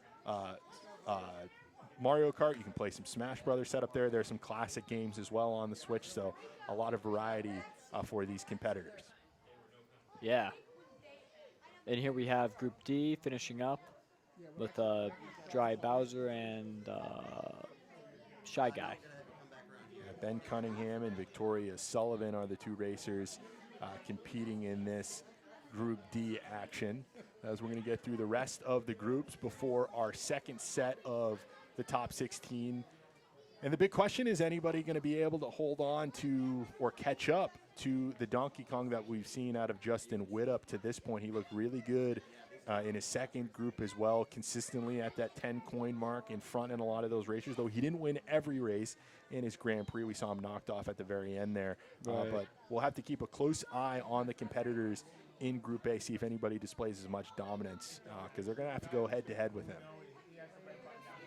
Yeah, it'll definitely be a challenging one, but as we've seen, Koopa was able to pass him at the end, so it's very much possible. Yeah, it's one of those games where there's a certain degree of luck, obviously, with the power-ups and the timing of those power-ups. Could get caught by a shell when you're in midair, and that could cost you big time on some of these tracks. Also wonder what the stage selection or the Grand Prix selection is going to look like in that final group. Right, we've seen a lot of Mount Wario. It's a very popular track over here. And a lot of Mario Circuit as well. And you see one of the workers there from One Up Games getting the placements of those 2 to help our brackets move along. And it does look like we're pretty much finished up with the first set of groups here in round number 2. We're going to get our second set of groups coming into those stations A, B, C, and D. And there's some good product placement there on the back of that t-shirt there for One Up Games. All their information there on display.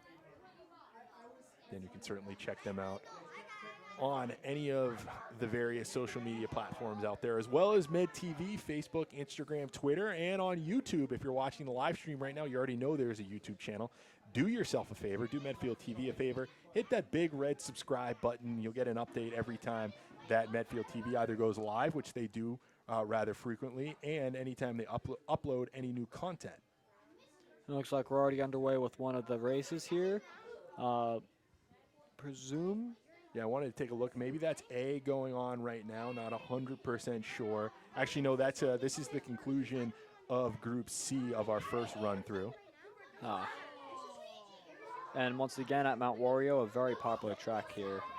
Well, I can see why. It's one of the best tracks, in my opinion. It's very unique in the way it's done, and it's very fun. Yeah, love the single lap races here, and this is one of the more fun maps. It really does change from the top of the mountain to the bottom. The top is very barren and desolate, a lot of icy tracks, and as you get towards the bottom, obviously, it looks more like the end of a downhill skiing track. Right. So the white, I believe that's Dry Bones, player 3 coming in third, the top in the group there in Group C with 47 circuit points. Pretty close there between Toadette and Dry Bowser with 26 and 22 points respectively. And they're grabbing the placements there. Again, all of these will matter as the next round we're going to see our top 16 in head-to-head races. These guys in Group C and Group D will unfortunately not be featured in our top 16 final, but they'll continue on and continue to play on some of the other stations as some fans showing off to the camera as they tend to do. Yeah. A couple Fortnite dances back there. Switching the camera, he's still there. Hitting the dance moves. Everybody loves to see themselves on camera, being streamed to the YouTube masses on YouTube Live. Yeah. And now we've got the racers in the Group A pretty much sat and ready to go. Some gamer fuel there for Ben. He's got the Mountain Dew Code Red. Classic if you're playing some games for long amounts of time. I wish I could still handle Mountain Dew, but I can't. As you get older, I'll give you something to look forward to. Your metabolism drops off of a cliff. So just keep yourself moving as much as possible over the next 10 or 15 years, and you'll be fine, and you'll be able to keep having as much Mountain Dew as you want. So, but at the end of that side tangent, we're going to get ready for our next set of top 16. And we're back with our announcers again. I'm Jared, where we've got McLean, Connor as well here as we get ready to see who can match up with the DK of Justin Widup in our final championship round. Yep. This will definitely be a very close round. As we saw in the last one, they were all pretty close races, so I'm assuming here it's going to be more of the same. So I think this will be a very interesting race like we've had. Yeah, I believe we're going to see the pink Yoshi out of Christopher Herbst. We saw him win his group with that. We've seen some black Yoshi as well. Yoshi has been pretty popular so far today, so we'll see if maybe some of the other racers in that group as well go in a similar direction. I would say so far from what I've seen, Ben Thompson looked pretty good when we saw him earlier on. He could be certainly a favorite to win this group. Christopher Herbst looked good as well. And I even remember Jeff Alderson looking pretty solid as well. A little closer in his group, so it might be a little step up for him with some of the competition here. But we'll see who ends up on top of this group as we get a look at Group B with which will be Nate Cunningham, Grant Sullivan, Joanna Hermans, and Michael Poirier. And you can see all of our competitors there with their little name tags on. Mike Poirier in that red shirt. Joanna with the black blouse and the sweater that's like khaki colored, I think. And then Nate there with the Chillmark General Store shirt on. And then just off camera is our fourth racer as well. Everybody's in their proper spots, but I think we're getting everybody's loadout ready and getting all the pre-race settings locked into where they need to be. Great turnout for this tournament. A lot of credit to everybody for showing up and for Medfield TV getting the word out for this thing. of course, the numbers just spiked at the later, like, at the last days. It was like the numbers just started spiking. So it's like 26 people right Yeah, now? I believe 26 competitors this afternoon battling for that top 16 and obviously for those 4 medals as well. But again, everybody gets one of the coins from Ashworth Awards as well as the heavier coins for finishing in the top 16, which are they're substantial. Yeah. You're getting yourself a coin. It's not a plastic piece of Yeah. material. This thing It's- has got some real weight to it. Oh yeah, it's something. You know, I felt it. It's like real sturdy. It's not just like some cheap thing. It's just pretty well made. Yeah, It's a pretty really cool, well made. really a nice keepsake to kind of come away from. Both of them, all of the awards are going to be really cool keepsakes to come away with as summer is pretty much officially over in Medfield as everybody's getting back into school. That's a little bit of a bummer here in late August. Up where I work in North Attleborough, they haven't quite started school yet, so there's still a little more life left in summer, at least until next Wednesday is when they start after Labor Day. But at least you get the long weekend coming up, so it's not that bad of an introduction back to the regular school year. Yeah, Medfield here starts really early. I've already started school. Hey, start early, you get out early as well, so there is an upside to that as well as you can see at the top of your screen your racers in Group C. We don't have a Group D, but there's some of the parents and some of the fans there who are hanging out and watching some of these guys compete in this tournament. That's pretty cool. So it looks like a picture being taken there for probably social media, maybe some Facebook, as our top group locked in, focused, and pretty much ready to go. We'll see how this group plays out as we're going to get a look here at the loadout selection, which went very quickly there, but I did see in the top right corner the pink Yoshi being selected. Yeah, I saw a Link and an Isabelle as well, and I believe a Metal Mario, so it's all variations of characters here. See what circuit they choose. This will set the 4 maps that they will go on. We haven't seen any TikTok clock, which is one of my favorites. No Excite Bike Arena. Actually, when we were playtesting earlier, our first run through was on Excite Bike Arena, and It chose it Mute does City. look like we'll see that Excite Bike Arena at some point. They're going to start on the Mute City. Yeah, so another one of the tracks, the F-Zero tracks in this game that was DLC in the original Mario Kart 8. One of the faster tracks, and also, once again, there's no coins on the track. It's all these side panels. This is also, I believe, a completely zero gravity track, so they will, no matter what, whenever you bump into someone, you'll always get a speed boost. Pink Yoshi, Link, Metal Mario, and I believe that's Isabelle there on our player 4. Right now, leading the way is the Link. Our player 1 in third, fall very closely by the Metal Mario in fourth. Link moving into first, but gets bumped there by the Isabelle, and Isabelle put back into second, Link into first. So that's player 1 and player 4 duking it out in our top 2 spots. You really need to take advantage of these those speed pads on this map. That's really your only way outside of drifting to pick up big speed. Right, and you also have to watch out for the walls because there are electricity on the walls, so it's very hard to know. That was unfortunate. He got a speed boost, but the speed boost actually hurt him, and he was not able to turn out of the way of the pit. So Pink Yoshi, the leader of our racers, jumps into second place overall. Link is in fourth. Isabelle is in fifth, and in eighth is Metal Mario. So it's very close. First, third, fourth right now, and that's a great red shell there from Isabelle to move herself into third. Link still in first overall and starting to get more comfortable on the map. Picks up a coin to jump into 5 overall, but just lost 3 of them getting hit by a shell from behind. Ooh, and actually some chain stuns there on the Link. Dropped from first down to 6, and that can certainly happen in Mario Kart 8. Right, this is going to be a very fast-paced race. There's going to be spots changing, like leaders changing very quickly because everyone's so close together on this map, so you're going to see it. Oh, and Pink Yoshi unfortunately falls off the map. And right now, Isabelle is in first with the Link following in fourth, but making a comeback with the Fire Flower. It's just missed that speed pad. It's going to miss another there. Bumps into the wall, slowed down. Can she get back into rhythm and hit these pads where she needs to? Taking the inside pass. She's in first, but Link right behind in second. See if she can hit some of these 0Gs. Red shell incoming, and that is a rough spot there for the Isabelle. changing hands there with the link. And we're having another player interview with Sam, right?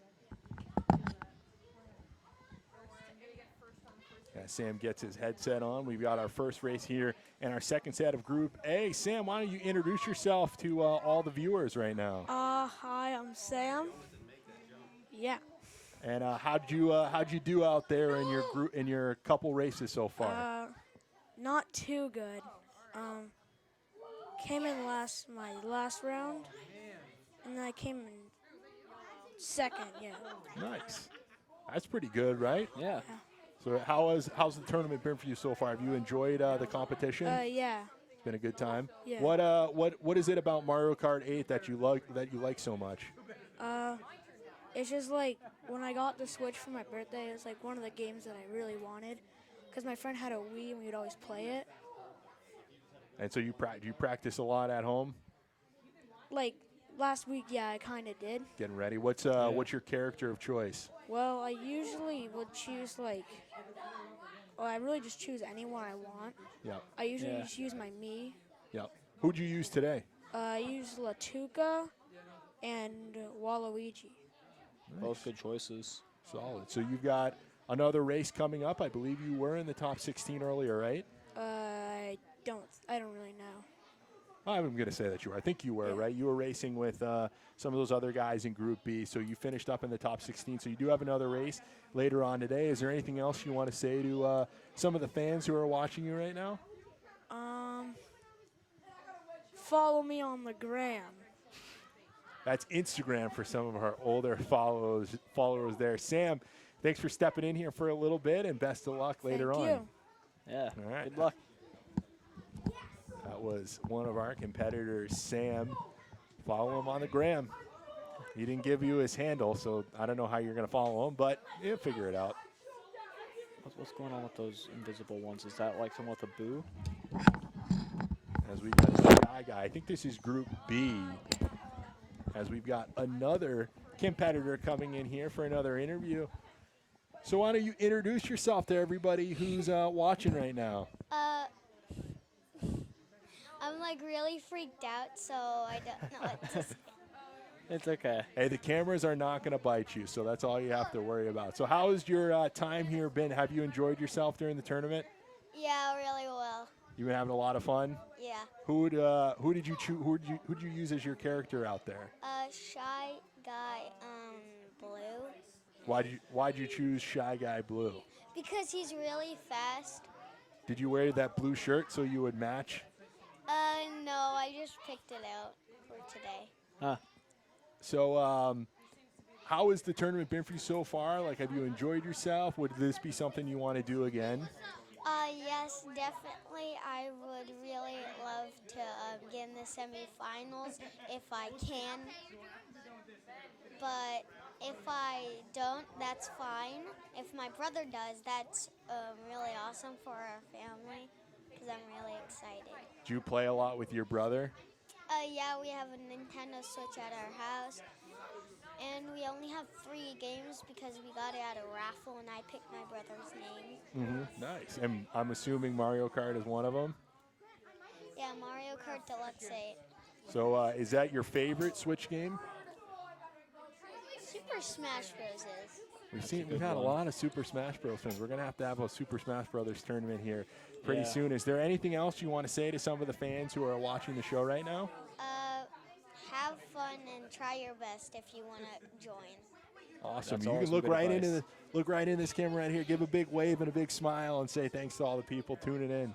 Thank you. All right. Thanks for your time, and best of luck out there in those races. Thank you. Awesome stuff. The competitors coming through right now, giving some of their perspective to the competition out there. And we've seen a wide variety of different age groups come through here so far. We got a lot of wide age group of competitors competing in this tournament as well. So everybody well represented as we'll get back into racing action. This is Group A, and this is one of the shortest, tightest tracks in the game. The lead is going to change hands all the time. Yeah, you don't even really know where you are because it's 7 laps on this course. It's all anti-gravity. It's very short because it's all chaos. There's going to be items flying everywhere.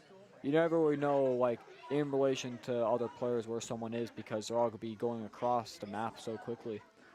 And it looks like the Isabel is in first place, leading the way in second overall, the leader of the racers so far. Cut a corner there, was in first for just a moment, uses the red shell, and that's going to push her into the lead. The Link is in fifth, and the Metal Mario is in fourth. Bullet Bill coming around, need to be very careful there that you don't get hit by that. Metal Mario in second, Isabel in first, still leading the way. Oh, but here comes the blue shell, so Metal Mario could possibly catch up. Yep, and it does still look like the lead was big enough for Isabel to hold on to, and they go back and forth. It's very close. If you look on Isabel's screen, the player 4 frame, she's looking right up the back of Metal Mario as we were on lap 5 of 7, and the lightning comes through. That's going to slow down Metal Mario. It's going to slow down Isabel. Link is in 8th, looking to take advantage of being full size, as well as the pink Yoshi, who's in 3rd. Right.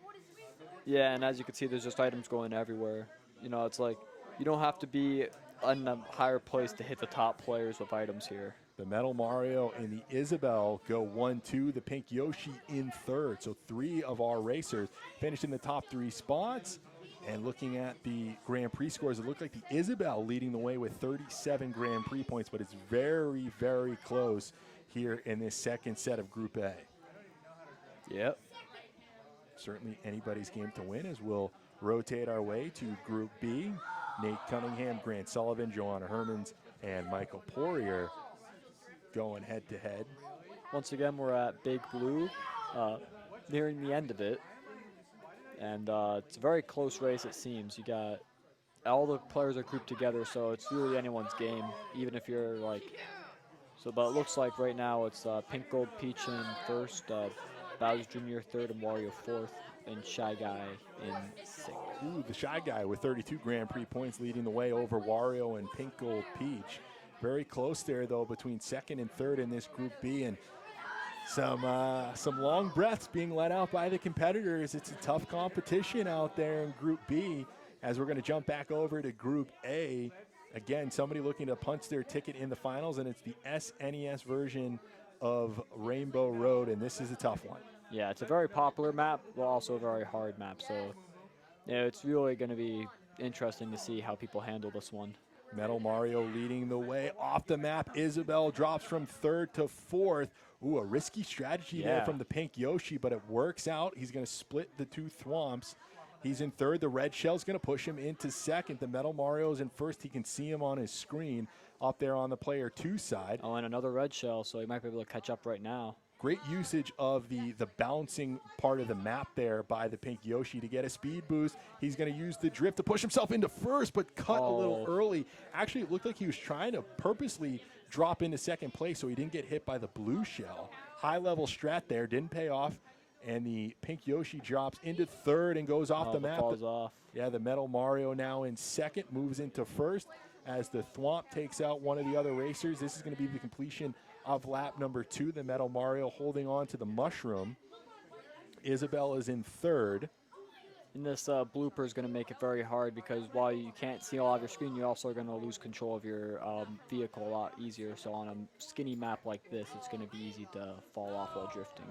But it looks like Yoshi right now is catching up. He's in 3rd. And right now he has 1 spare mushroom. So if he saves it, he can actually go on a shortcut over here. He's got the mushroom and he had the 10 coins. He still does, but Metal Mario, ooh, hit at the very end. Can anybody pass him? I think that was an NPC. And it is the Metal Mario finishing in 2nd, the Isabel in 5th, the pink Yoshi in 6th, and Link will come in towards the back of the pack in 10th. We'll see what the Grand Prix points look like at the end of this one, and it looks like, ooh, tied between Metal Mario and Isabel at 45, the pink Yoshi at 41. Very close game. And I wonder if what the tiebreaker is there at the end at 45, as we'll jump back into Group B as they decide. Some games of spin the chair going on. Some shenanigans going on back there. Behind the competitors there. He looks fine. And right now in first place, Changing hands there is the baby Bowser moving into first, and the Wario into second. The pink gold Peach comes in third, and the Shy Guy will close out in fifth. So I think close game. the Grand Prix points here are going to be close as well, and it's Blue Shy Guy with the 40 points, edging out the Wario, the Bowser Jr. with 34, and the Pink Gold. Wow, close there between those four in Group B. I think Group C might have a couple races left. I can't see. Actually, it looks like they are potentially finished. As, they're getting the scores there over on Group C. And with that, that completes our second round of placements. Ladies and gentlemen, we're going to be heading to the championship round pretty soon. We're going to see the DK. I don't know what the tiebreaker is going to be over on Group A for the other matchup in the grand finals. But with that, we're going to take about a 5 to 7 minute break. We'll come back with the championship round here at the Medfield TV Mario Kart Tournament, the first annual here at Medfield TV. We'll be back in 5 to 7. Don't go anywhere. We've got more Mario Kart action coming at you here on Medfield TV.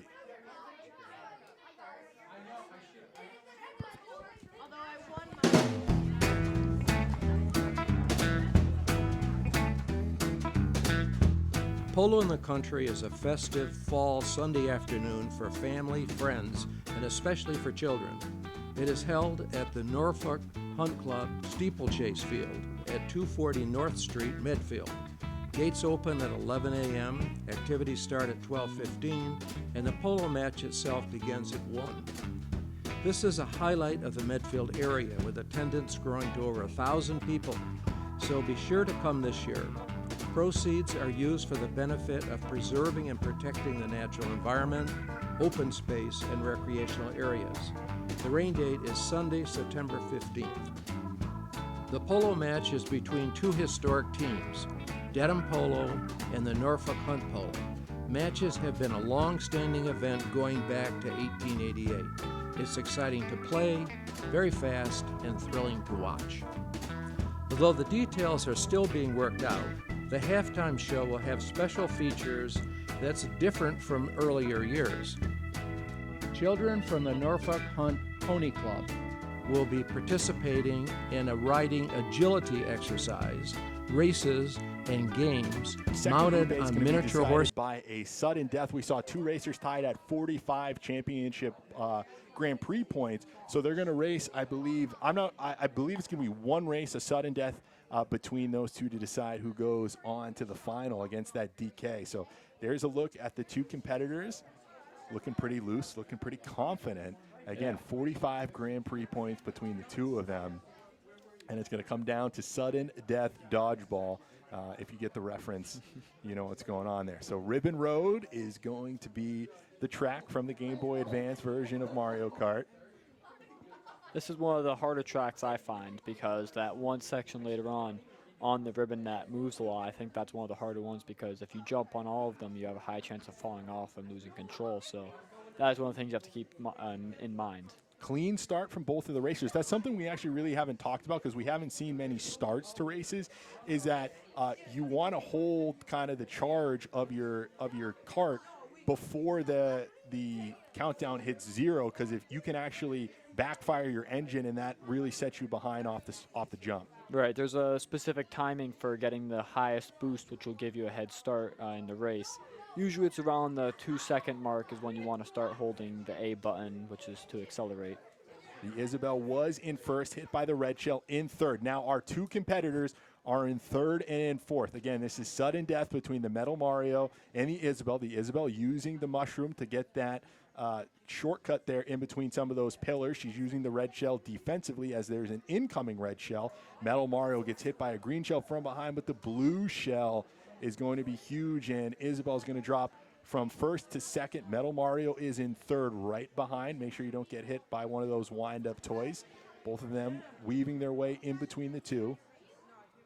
Isabel around the corner. Metal Mario is right there behind. Isabel's been doing a good job actually using the bouncing of the ribbon there. You see those little flourishes. She's getting those jump speed boosts. She gets hit by a red shell, Can Metal Mario make up any of the time in between them? Not yet. Yeah, looks like a pretty strong game right now. A Bob-omb, so no protection right now because a Bob-omb's not going to be useful enough, and just evading that banana.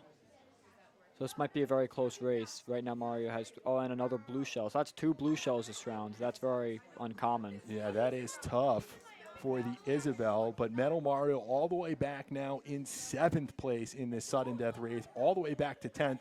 Certainly not out of it, but is going to need some help from the CPUs and maybe some luck on his side to make up the deficit. Yeah. Around the corner goes Metal Mario, but it does look like Isabel, barring anything catastrophic, will punch the ticket to the championship. Weaving her way in between the Jack-in-the-Boxes, the star power-up being used on the Metal Mario, but there's not going to be enough track left for him to make up the deficit, and Isabel wins the sudden death and advances to the championship. Yeah. And I want to believe it's the young man in the blue T-shirt there going to the finals there from some of those high fives. So good work to both of those racers. So the Isabel takes the win and heads to the final. And now I can officially say we're going to take a 5 to 7 minute break as we reset our brackets. We've got our championship round races coming up here on Medfield TV. We'll be back in about 5 to 7. Don't go anywhere.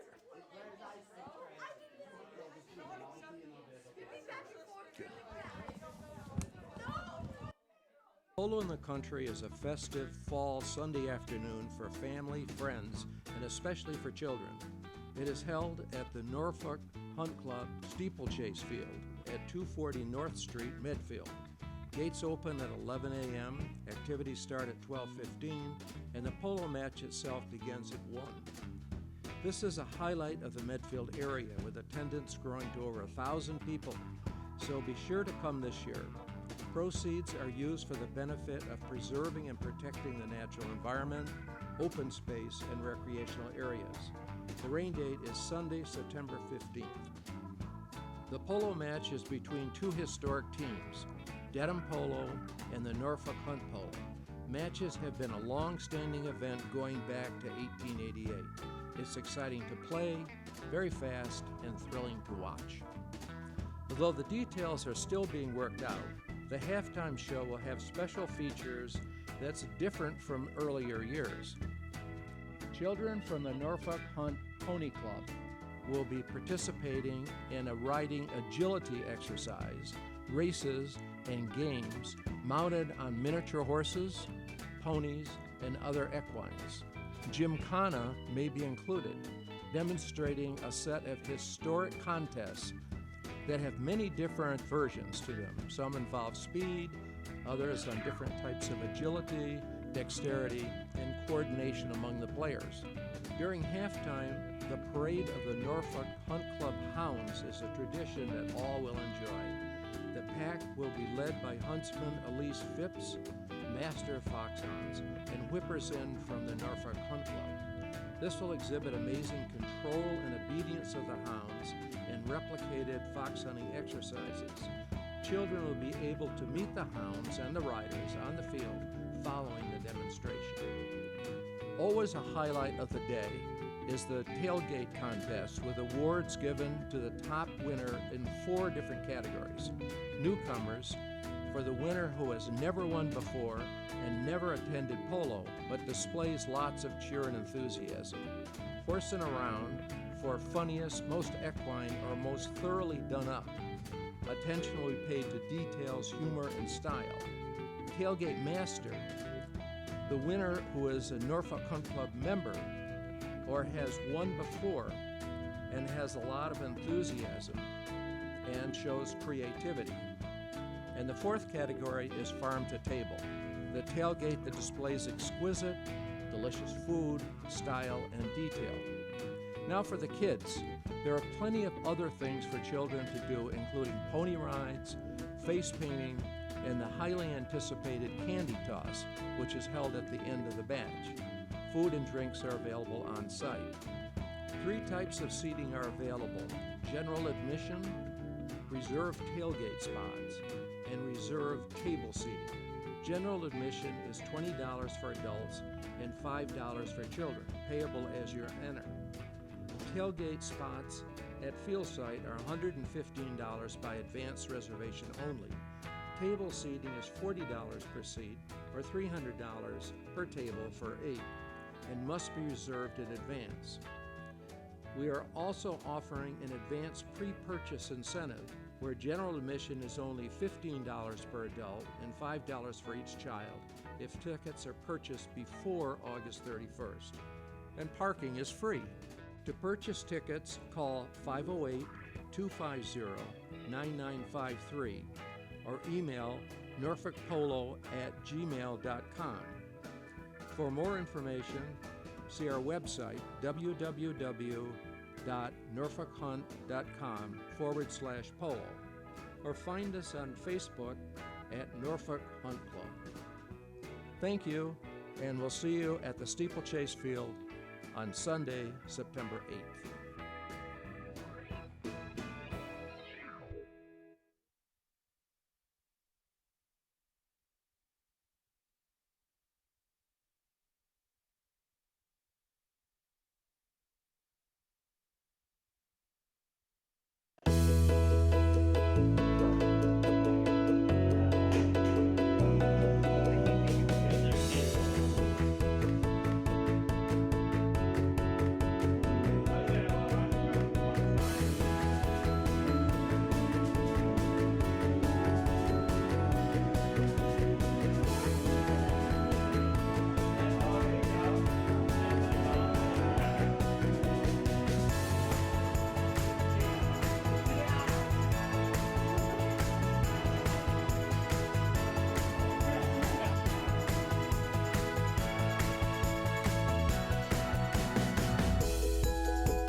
Here, we're going to determine our top 16 racers here. Each head-to-head will be a one-race go-around between two competitors head-to-head. There will be CPU characters in the race, but the higher finisher will grab those spots. So we're going to have Sam Gage and Joanna Hermans battling for 15th and 16th. Tyler Connor and Grant Sullivan working their way for 13th and 14th. Peter Travis and Michael Poirier going at it for 11th and 12th. Anthony Sabia and Nate Cunningham working for 9th and 10th. Grayson Spear and Jeffrey Alderson for 7th and 8th. Cooper Gage and Christopher Herbst for 5th and 6th. Daniel Sparks and Ben Thompson for 3rd and 4th. And then Justin Widup and Bo Trainer Craven going at it for that top spot. Bo Trainer Craven winning that sudden death to get into the grand final in this tournament. So he's got the clutch gene, and we're going to be joined by Medfield TV General Manager Brett Poirier in a couple moments as he's going to run through kind of a calendar of upcoming events here at Medfield TV, as this is our first matchup, as 4 of these are running simultaneously. This is Sam Gage and Joanna Herman, who the winner of this will take 15th place overall. So these two were able to jump into the top 16, and they've got themselves that heavy-duty coin coming their way. Yep, and once again on Big Blue seems to be a popular map in this later half. And this is, right now they're going into the water section, so it's going to be a good area to catch speed, but unfortunately misses the area to land on. And it's Pink Gold Peach currently in second place, leading the way over the competitor there. As on the mic now is the head maestro. He'll be handing out the hardware in just a couple minutes. Brett Poirier, thanks for joining us here in the broadcast booth. Yeah, absolutely. This has been a fantastic event. I've had a lot of fun putting this on. I think I was blown away by the competition. We had some awesome competition come in today. But everyone's having a good time, and I'm just happy to get people in at Medfield TV. 26 competitors on display here. Great turnout for this. Yeah, and you know what? It was cool to see Bo, who's in the finals. He's a young kid. I kind of expected some young kids to be really good. And then you got Jacob also in the finals, which is I can't wait to see those guys. So that's going to be a lot of fun, that matchup. Definitely stay tuned for that one at the end of this tournament. But had a great turnout. And One Up Games deserves a lot of credit. I know that they pushed this event. They heard what we were doing, and they wanted to be a part of it. So big ups for One Up Games. And now this isn't the only event coming up on the Medfield TV calendar. What else is going on here in the Communities Media Center? Yeah, so the next big one is St. Baldrick's Day. I know that we've played some advertisements going on in the middle of these rounds. St. Baldrick's Day is one that's near and dear to my heart. If you notice that I shaved my head during that one, and in fact, in the Medfield TV promo video, I have a bald head. That's because of St. Baldrick's Day. We raised money for children's cancer research. Last year, we raised about $7,000, which was pretty awesome, the best year I've ever done. And hoping that this year here we hit somewhere around 10,000. Been running that event for a long time now. I know back before you even went to Rhode Island College, when we kind of crossed paths, you were running it at Roger Williams, and then you brought a great event to Rhode Island College. It is one of the more fun events out there, and obviously you're raising money for a great cause as well. Of course. Yeah, it's been awesome. By the way, before we keep going on this, I got to tell you guys, awesome job so far in the commentator booth. You guys have been a fantastic pair. I was really happy when the two of you came out and said that you can do this event. I knew that we were going to get a good group of guys together. So this has been a fantastic announced event. So that I really wanted to say thank you guys. McLean's been doing all the heavy lifting. He's been carrying me through the finish line of a lot of these races. Yeah, absolutely. I was mostly talking about McLean when I was talking. Yeah. I got it. I knew where you were going. Yeah. But this has been a fun afternoon, and they're finishing up the placement matches out there, and some great pieces of hardware are going to be handed out as you get a look at there's about 20 of the competitors there on display as they get through kind of the first set of placement matches. We want to keep a close eye for that matchup between Justin and Bo for the championship, as there'll be some medals being given out. Yeah, they'll be directly on camera B, on set B. So you'll actually have your third and fourth place match right on that one, and then follow that up with your finals match as well. And before I step out of the booth, because I am going to head out and make sure that the tournament keeps running, what I'm going to do is I just want to pitch some of the events that we have going forward. So we have St. Baldrick's Day. Then in October, we're actually going to do a haunted house. So we're actually going to set up the entire studio as a haunted house. So obviously you can see what we did here. You can imagine we're going to put that much effort into scaring some people. We're going to have a little kid section and then an adult section later on in the night. We're going to do a Winter Wonderland for the Christmas tree lighting that I know is a huge event in Medfield. We're so happy to be a part of it. So we're going to do a whole section for people to be able to come in and take part in that event. And then the biggest thing that we're working on, and the biggest thing I think people are excited about, is the Mike Sullivan documentary. We're calling it The Open Door Policy, the Mike Sullivan story.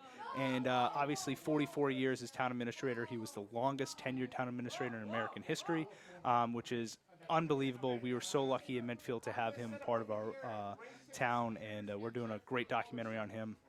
We've done 11 different interviews, 7 hours of interviews, and a ton of different footage, and that goes from his early days all the way to obviously when his last day of retirement, which has been fantastic. So we're really excited about that as well. You guys will be hearing about that. Good stuff all around here being done in the Communities Media Center, and anybody watching this who kind of catches the itch of wanting to help out in these events can certainly swing by. Speaking of open door policies, certainly an open door policy here at Medfield TV. He's getting pulled in a couple different directions, so he's going to go out and make sure that our final couple of races go off pretty smoothly here. As he mentioned, the championship races will be on camera B, I believe, or in Group B. which is a little bit of a departure from what we've been doing. And then he's also going to get the awards set up because he's going to hand out those awards as well. Yep. So this actually looks like it's going to be Cooper Gage and Christopher Herbst on your screen there, getting ready for the 5th and 6th place match. And then on group, I believe that's Group C, is the 3rd and 4th place match between Daniel Sparks and Ben Thompson. And then they're saving that final head-to-head between Justin Widdop and Bo Trainer Craven for everybody to come and watch them go head-to-head. Oh, yeah, this is definitely going to be an interesting bunch of races here. And these guys battling that matchup between Daniel Sparks and Ben Thompson. Both of those guys will have a medal at the end of the night, finishing in that top 4. These guys on your screen there for 5th and 6th. They will get those top 16 coins as well as the participation coin as well. Looks like we're going to see the pink Yoshi out of Chris. Is a little rock, paper, scissor. Oh. Scissor cuts paper. The age-old classic, the game before the game, as some would say. And we're going to go into the character select here and the pink Yoshi, which has been the standard there for Chris. And we're going to see the baby Bowser on as the opposite number there for Cooper.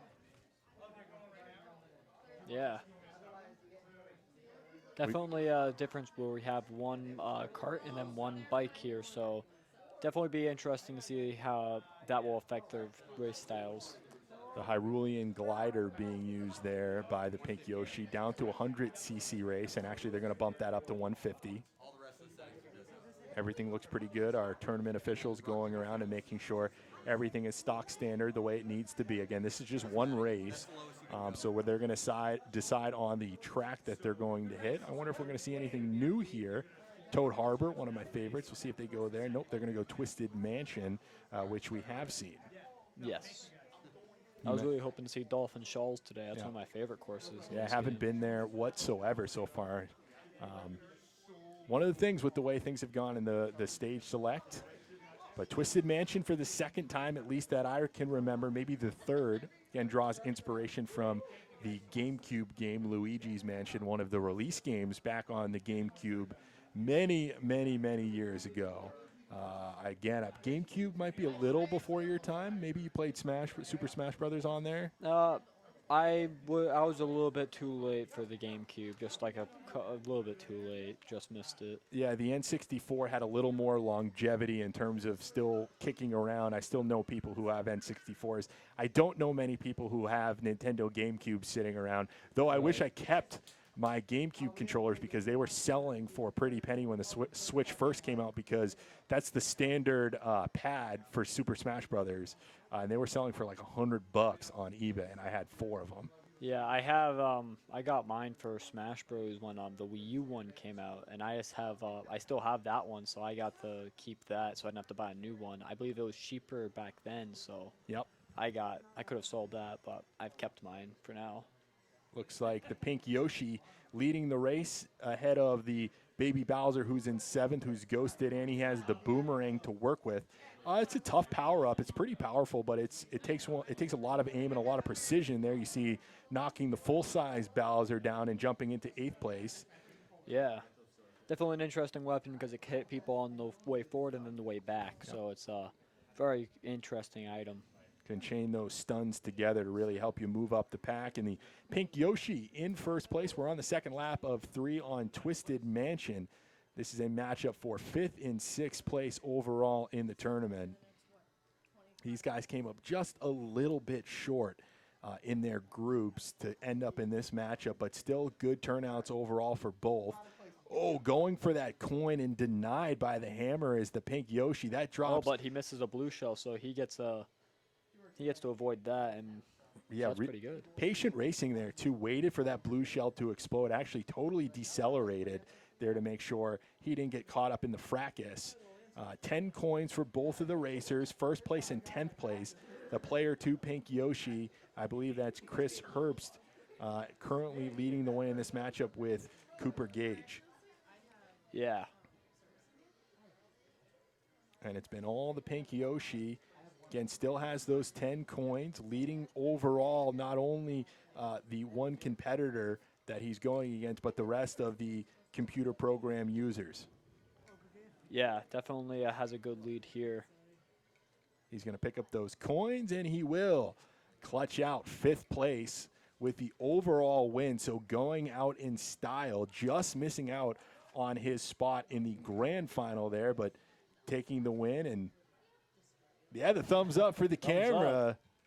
And a look over to the broadcast booth as well, as we're just over his right shoulder there. So a good finish, grabs all of those Grand Prix points that at this point don't really matter, but picks up the win over Bowser Jr. So ladies and gentlemen, there's been a lot of Mario Kart tonight. If you've been with us since about 6 o'clock, we're cresting 8:30 in the evening. We started a little bit late, but we've come down to our final head-to-head. Justin Widdop and Bo Trainer Craven will go head-to-head. I believe they're just going to do one race. And at the conclusion of this race, we're going to send it into the studio as Brett Poirier, who you heard earlier on the airwaves, will present the medals to the winners. So we're going to get our championship racers into the studio there on stage B. And I think that's Bo right there. Well, that's us. Well, yeah, we are not racing for the championship quite yet. How do you think you'd stack up to the field, being in here all night, seeing some of the racers? You think you could have been in that top 5 or 6 range? I would hope so. I mean, I played a lot of Mario Kart 8, so I think I probably could have. I'm a bit rusty, though, so they're always that. Some of these guys are, like, super good, so it's like, I don't even know. Now that you've kind of got your feet a little more wet in casting, I know you've done an event before, but if Medfield were to do another tournament, would you want to do the casting again, or would you be drawn towards competing maybe? I'll probably do the casting again. I mean, this is fun, I love watching the stuff. I'm not always the best at playing it, but watching it is always something that I enjoy. So being able to provide my input on watching it is something that I find really enjoyable. That's super cool. I actually misspoke. This is the 3rd and 4th place matchup between Daniel Sparks and Ben Thompson. So we will see 2 more races here at Medfield. I don't think we're going to see 3 because I don't think you can tie head-to-head. And we get to see Toad Harbor. No, is this something? This is Yoshi Circuit. Oh, and a pause. Our first pause of the night. And we're back underway. The Metal Mario in the Koopa. I believe this was the Koopa who finished behind Justin Widdop earlier on in Group A. So a pretty skilled racer and already jumps out to the lead here in second. Bumps away the Waluigi to jump into first with some mushrooms to work with. Yeah. Good drifting here. Is going to pick up the coin, which will bump him up to 6. This is a tough section right here. These turns are very tough to drift around. Really have to get used to those. He's going to get a little speed boost off of that jump as well into his drift around the corner. The Metal Mario in 6th. Yeah, this is always a course that's given me trouble before because that last section, it's a lot of tight turns because they decided to shape it like Yoshi. So it's like, yeah, when you go down the spines, it's just super hard to stay on the course. I fall in the grass a lot because I go too fast. Now, this has been a tough race so far for the Metal Mario of Ben Thompson, who was a sudden death race away from being in our grand final, but now sees himself battling for 3rd place. And the Koopa looking really strong, cuts the angle on that spine. This is the toughest part of the track, coming around towards the completion of lap number 2. He's going to go over that jump, going to get a little boost there as well. The Koopa looking really strong, leading the entire race. He's got 8 coins, which is good, not great. Certainly looking for those 2 more to get to that maximum speed. Good drift around the corner. On to the 3rd and final lap. Pretty solid advantage here for the Koopa. The Waluigi, who's a CPU racer, behind him. The Metal Mario making a move into 5th. We'll see what he has left in the gas tank, but not a good drift around that corner right there is really going to slow him down. Yeah. Right now, Koopa has a big lead on everyone else, and they're on the 3rd lap. So hopefully Metal Mario is able to get an item like a bullet bill or something to help him catch up, but might be too close. And they got about 1/4 of the racetrack left, actually. Here's that spine part and navigated nicely by the Koopa. And it looks like Daniel Sparks, with the sparks on his tire from drifting, will take home the 3rd place medal in front of Ben Thompson. The 1st place finish, he goes out in style as well, not only beating his opposite number, but winning the race overall. So 3rd place for Daniel, and a 4th place finish there for Ben. Ben rocking the Mario t-shirt as well. Good job, buddy. And closing out in 9th overall there is the Metal Mario, piloted by Ben. Yeah. So it looks like we're going to get our 2 final competitors going head-to-head. I heard Justin in there earlier, so I'm sure he's ready to go. We're going to see a pretty sizable age gap, I believe, between these two, between Justin and Bo. Again, going for the top spot in the group, about 8:30 in the evening. Thanks to those who have stuck with us through the live stream on YouTube. Again, go find that subscribe button, which I think I'm pointing towards it on, maybe it's over there, over that way. Sorry. But hit that subscribe button on the YouTube page, and stay tuned with everything that Medfield TV is doing. There's a lot of stuff that's going to be going up on that YouTube channel sooner rather than later. That documentary sounds great. I'm certainly going to make sure I catch some of that, because I know they put in a lot of effort getting those interviews and cutting those things together. It's gonna be great. Yeah, I think it sounds really interesting. So here we go. We've got Justin and Bo, and it looks like they're gonna stick with their 2 characters. We've got the flower glider being used by the DK, and we've got the Isabel being used. That's Bo on the Isabel, Justin on the DK. Justin has been really strong so far in this tournament. Bo, though, nerves of steel. Not only does he win the sudden death race, but he wins the game of rock, paper, scissors.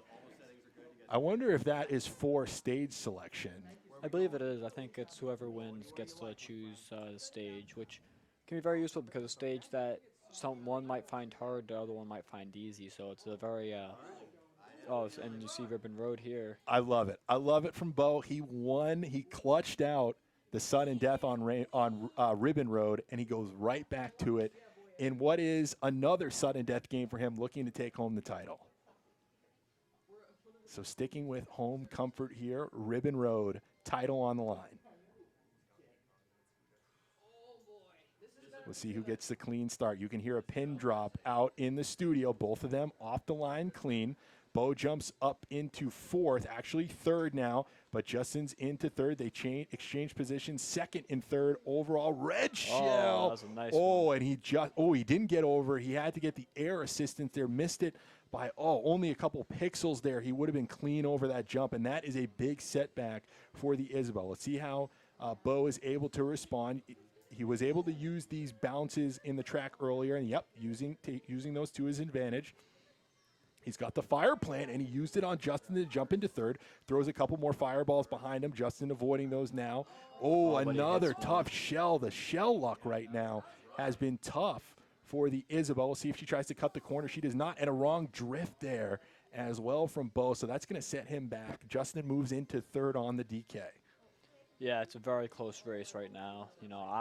It's anyone's game at this point. What an interesting first lap there between these two. Dodging the fireballs is the Isabel, but again, that jump, that's 2 for 2. That Bo's been unable to clear that because of some bad timing on some shells. Justin goes into 1st, and he's using the red shell on defense, and there is a pretty big gap being opened up between these two. But here comes a blue shell. Yeah. This could change things up a lot. Oh, that's a rough spot to take that blue shell. The Isabel is in 4th now, had the star activated. Weaves his way in between the 2 totems there, going around the corner. In 2nd and in 4th are 2 racers. 3rd and final lap, Justin moves into 1st, using that red shell on defense. The Isabel's going to pick up a power up here, going around the corner. Can she get over this jump cleanly? Actually, the shell comes a little early. It's been the same part of the map every time. Using those green shells, only 2 coins, though, for the Isabel, 10 for the DK. obstructed view, quickly gone away on the side of the Isabel, who's back in 4th, all the way in 5th now. Justin leading the way, but he's still in miniature form. We'll see if the Isabel can make up the ground here coming into the final jump. Double power up there for the DK. He's going to get the coin. He's going to use the green shell on defense. He's going to drift around the last corner. Unless anything catastrophic happens, it looks like he's going to hold on to win the tournament. And Justin Widup holds off the Isabel and holds off Bo Trainer Craven on Bo's lucky map. And dabbing there in second place is Bo. So congratulations to our 2 finalists and our winner, Justin Widup. Yeah, great job from everyone who participated. Everyone did a great job here.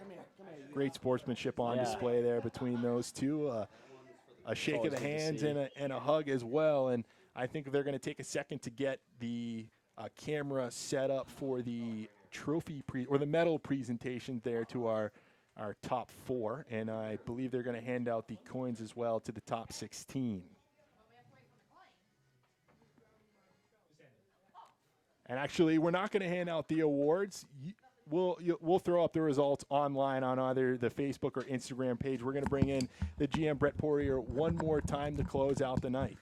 Yeah, I just wanted to thank everybody who participated. Obviously, our 2 champions it was an awesome race between the 2 of them, a lot of fun. I want to thank my staff, Audrey and Tom, who did a fantastic job. You guys don't actually see the work that they put in, but let me tell you, this took 3 days just to set up this tournament, and so we were doing that all week.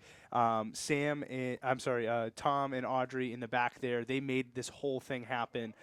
They were working, coordinating together. We also had a live selectment meeting going on too, so Mike Geegan, he's not a part of this broadcast, but we couldn't have done tonight without him as well. You guys, obviously, like I said before, thank you guys so much for everything that you did. One Up Games, they absolutely killed it running our tournament. And then Ashworth Awards, everyone's talking about the awards that we're giving out today. We have the top 16 coin that everyone loves, the token that everyone got, and of course we're going to hand out some sweet medals. And I just want to say thank you to everyone who participated today. So thanks, guys. And if you're interested in sponsoring our next event, make sure you email me at brett@medfield.tv or give us a call, 508-359-8888. If you want to sponsor another event that we put on, you guys can see what we do. You can see that our events are bigger and better than everyone else, right? Thank you guys so much.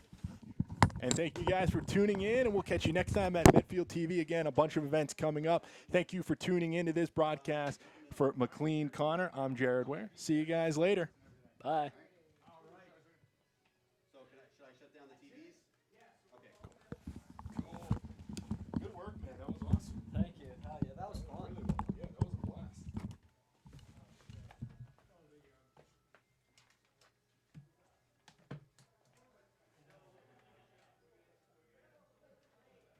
Oh, man. It's a late night, though. Past my bedtime now. I got a bit of work to do for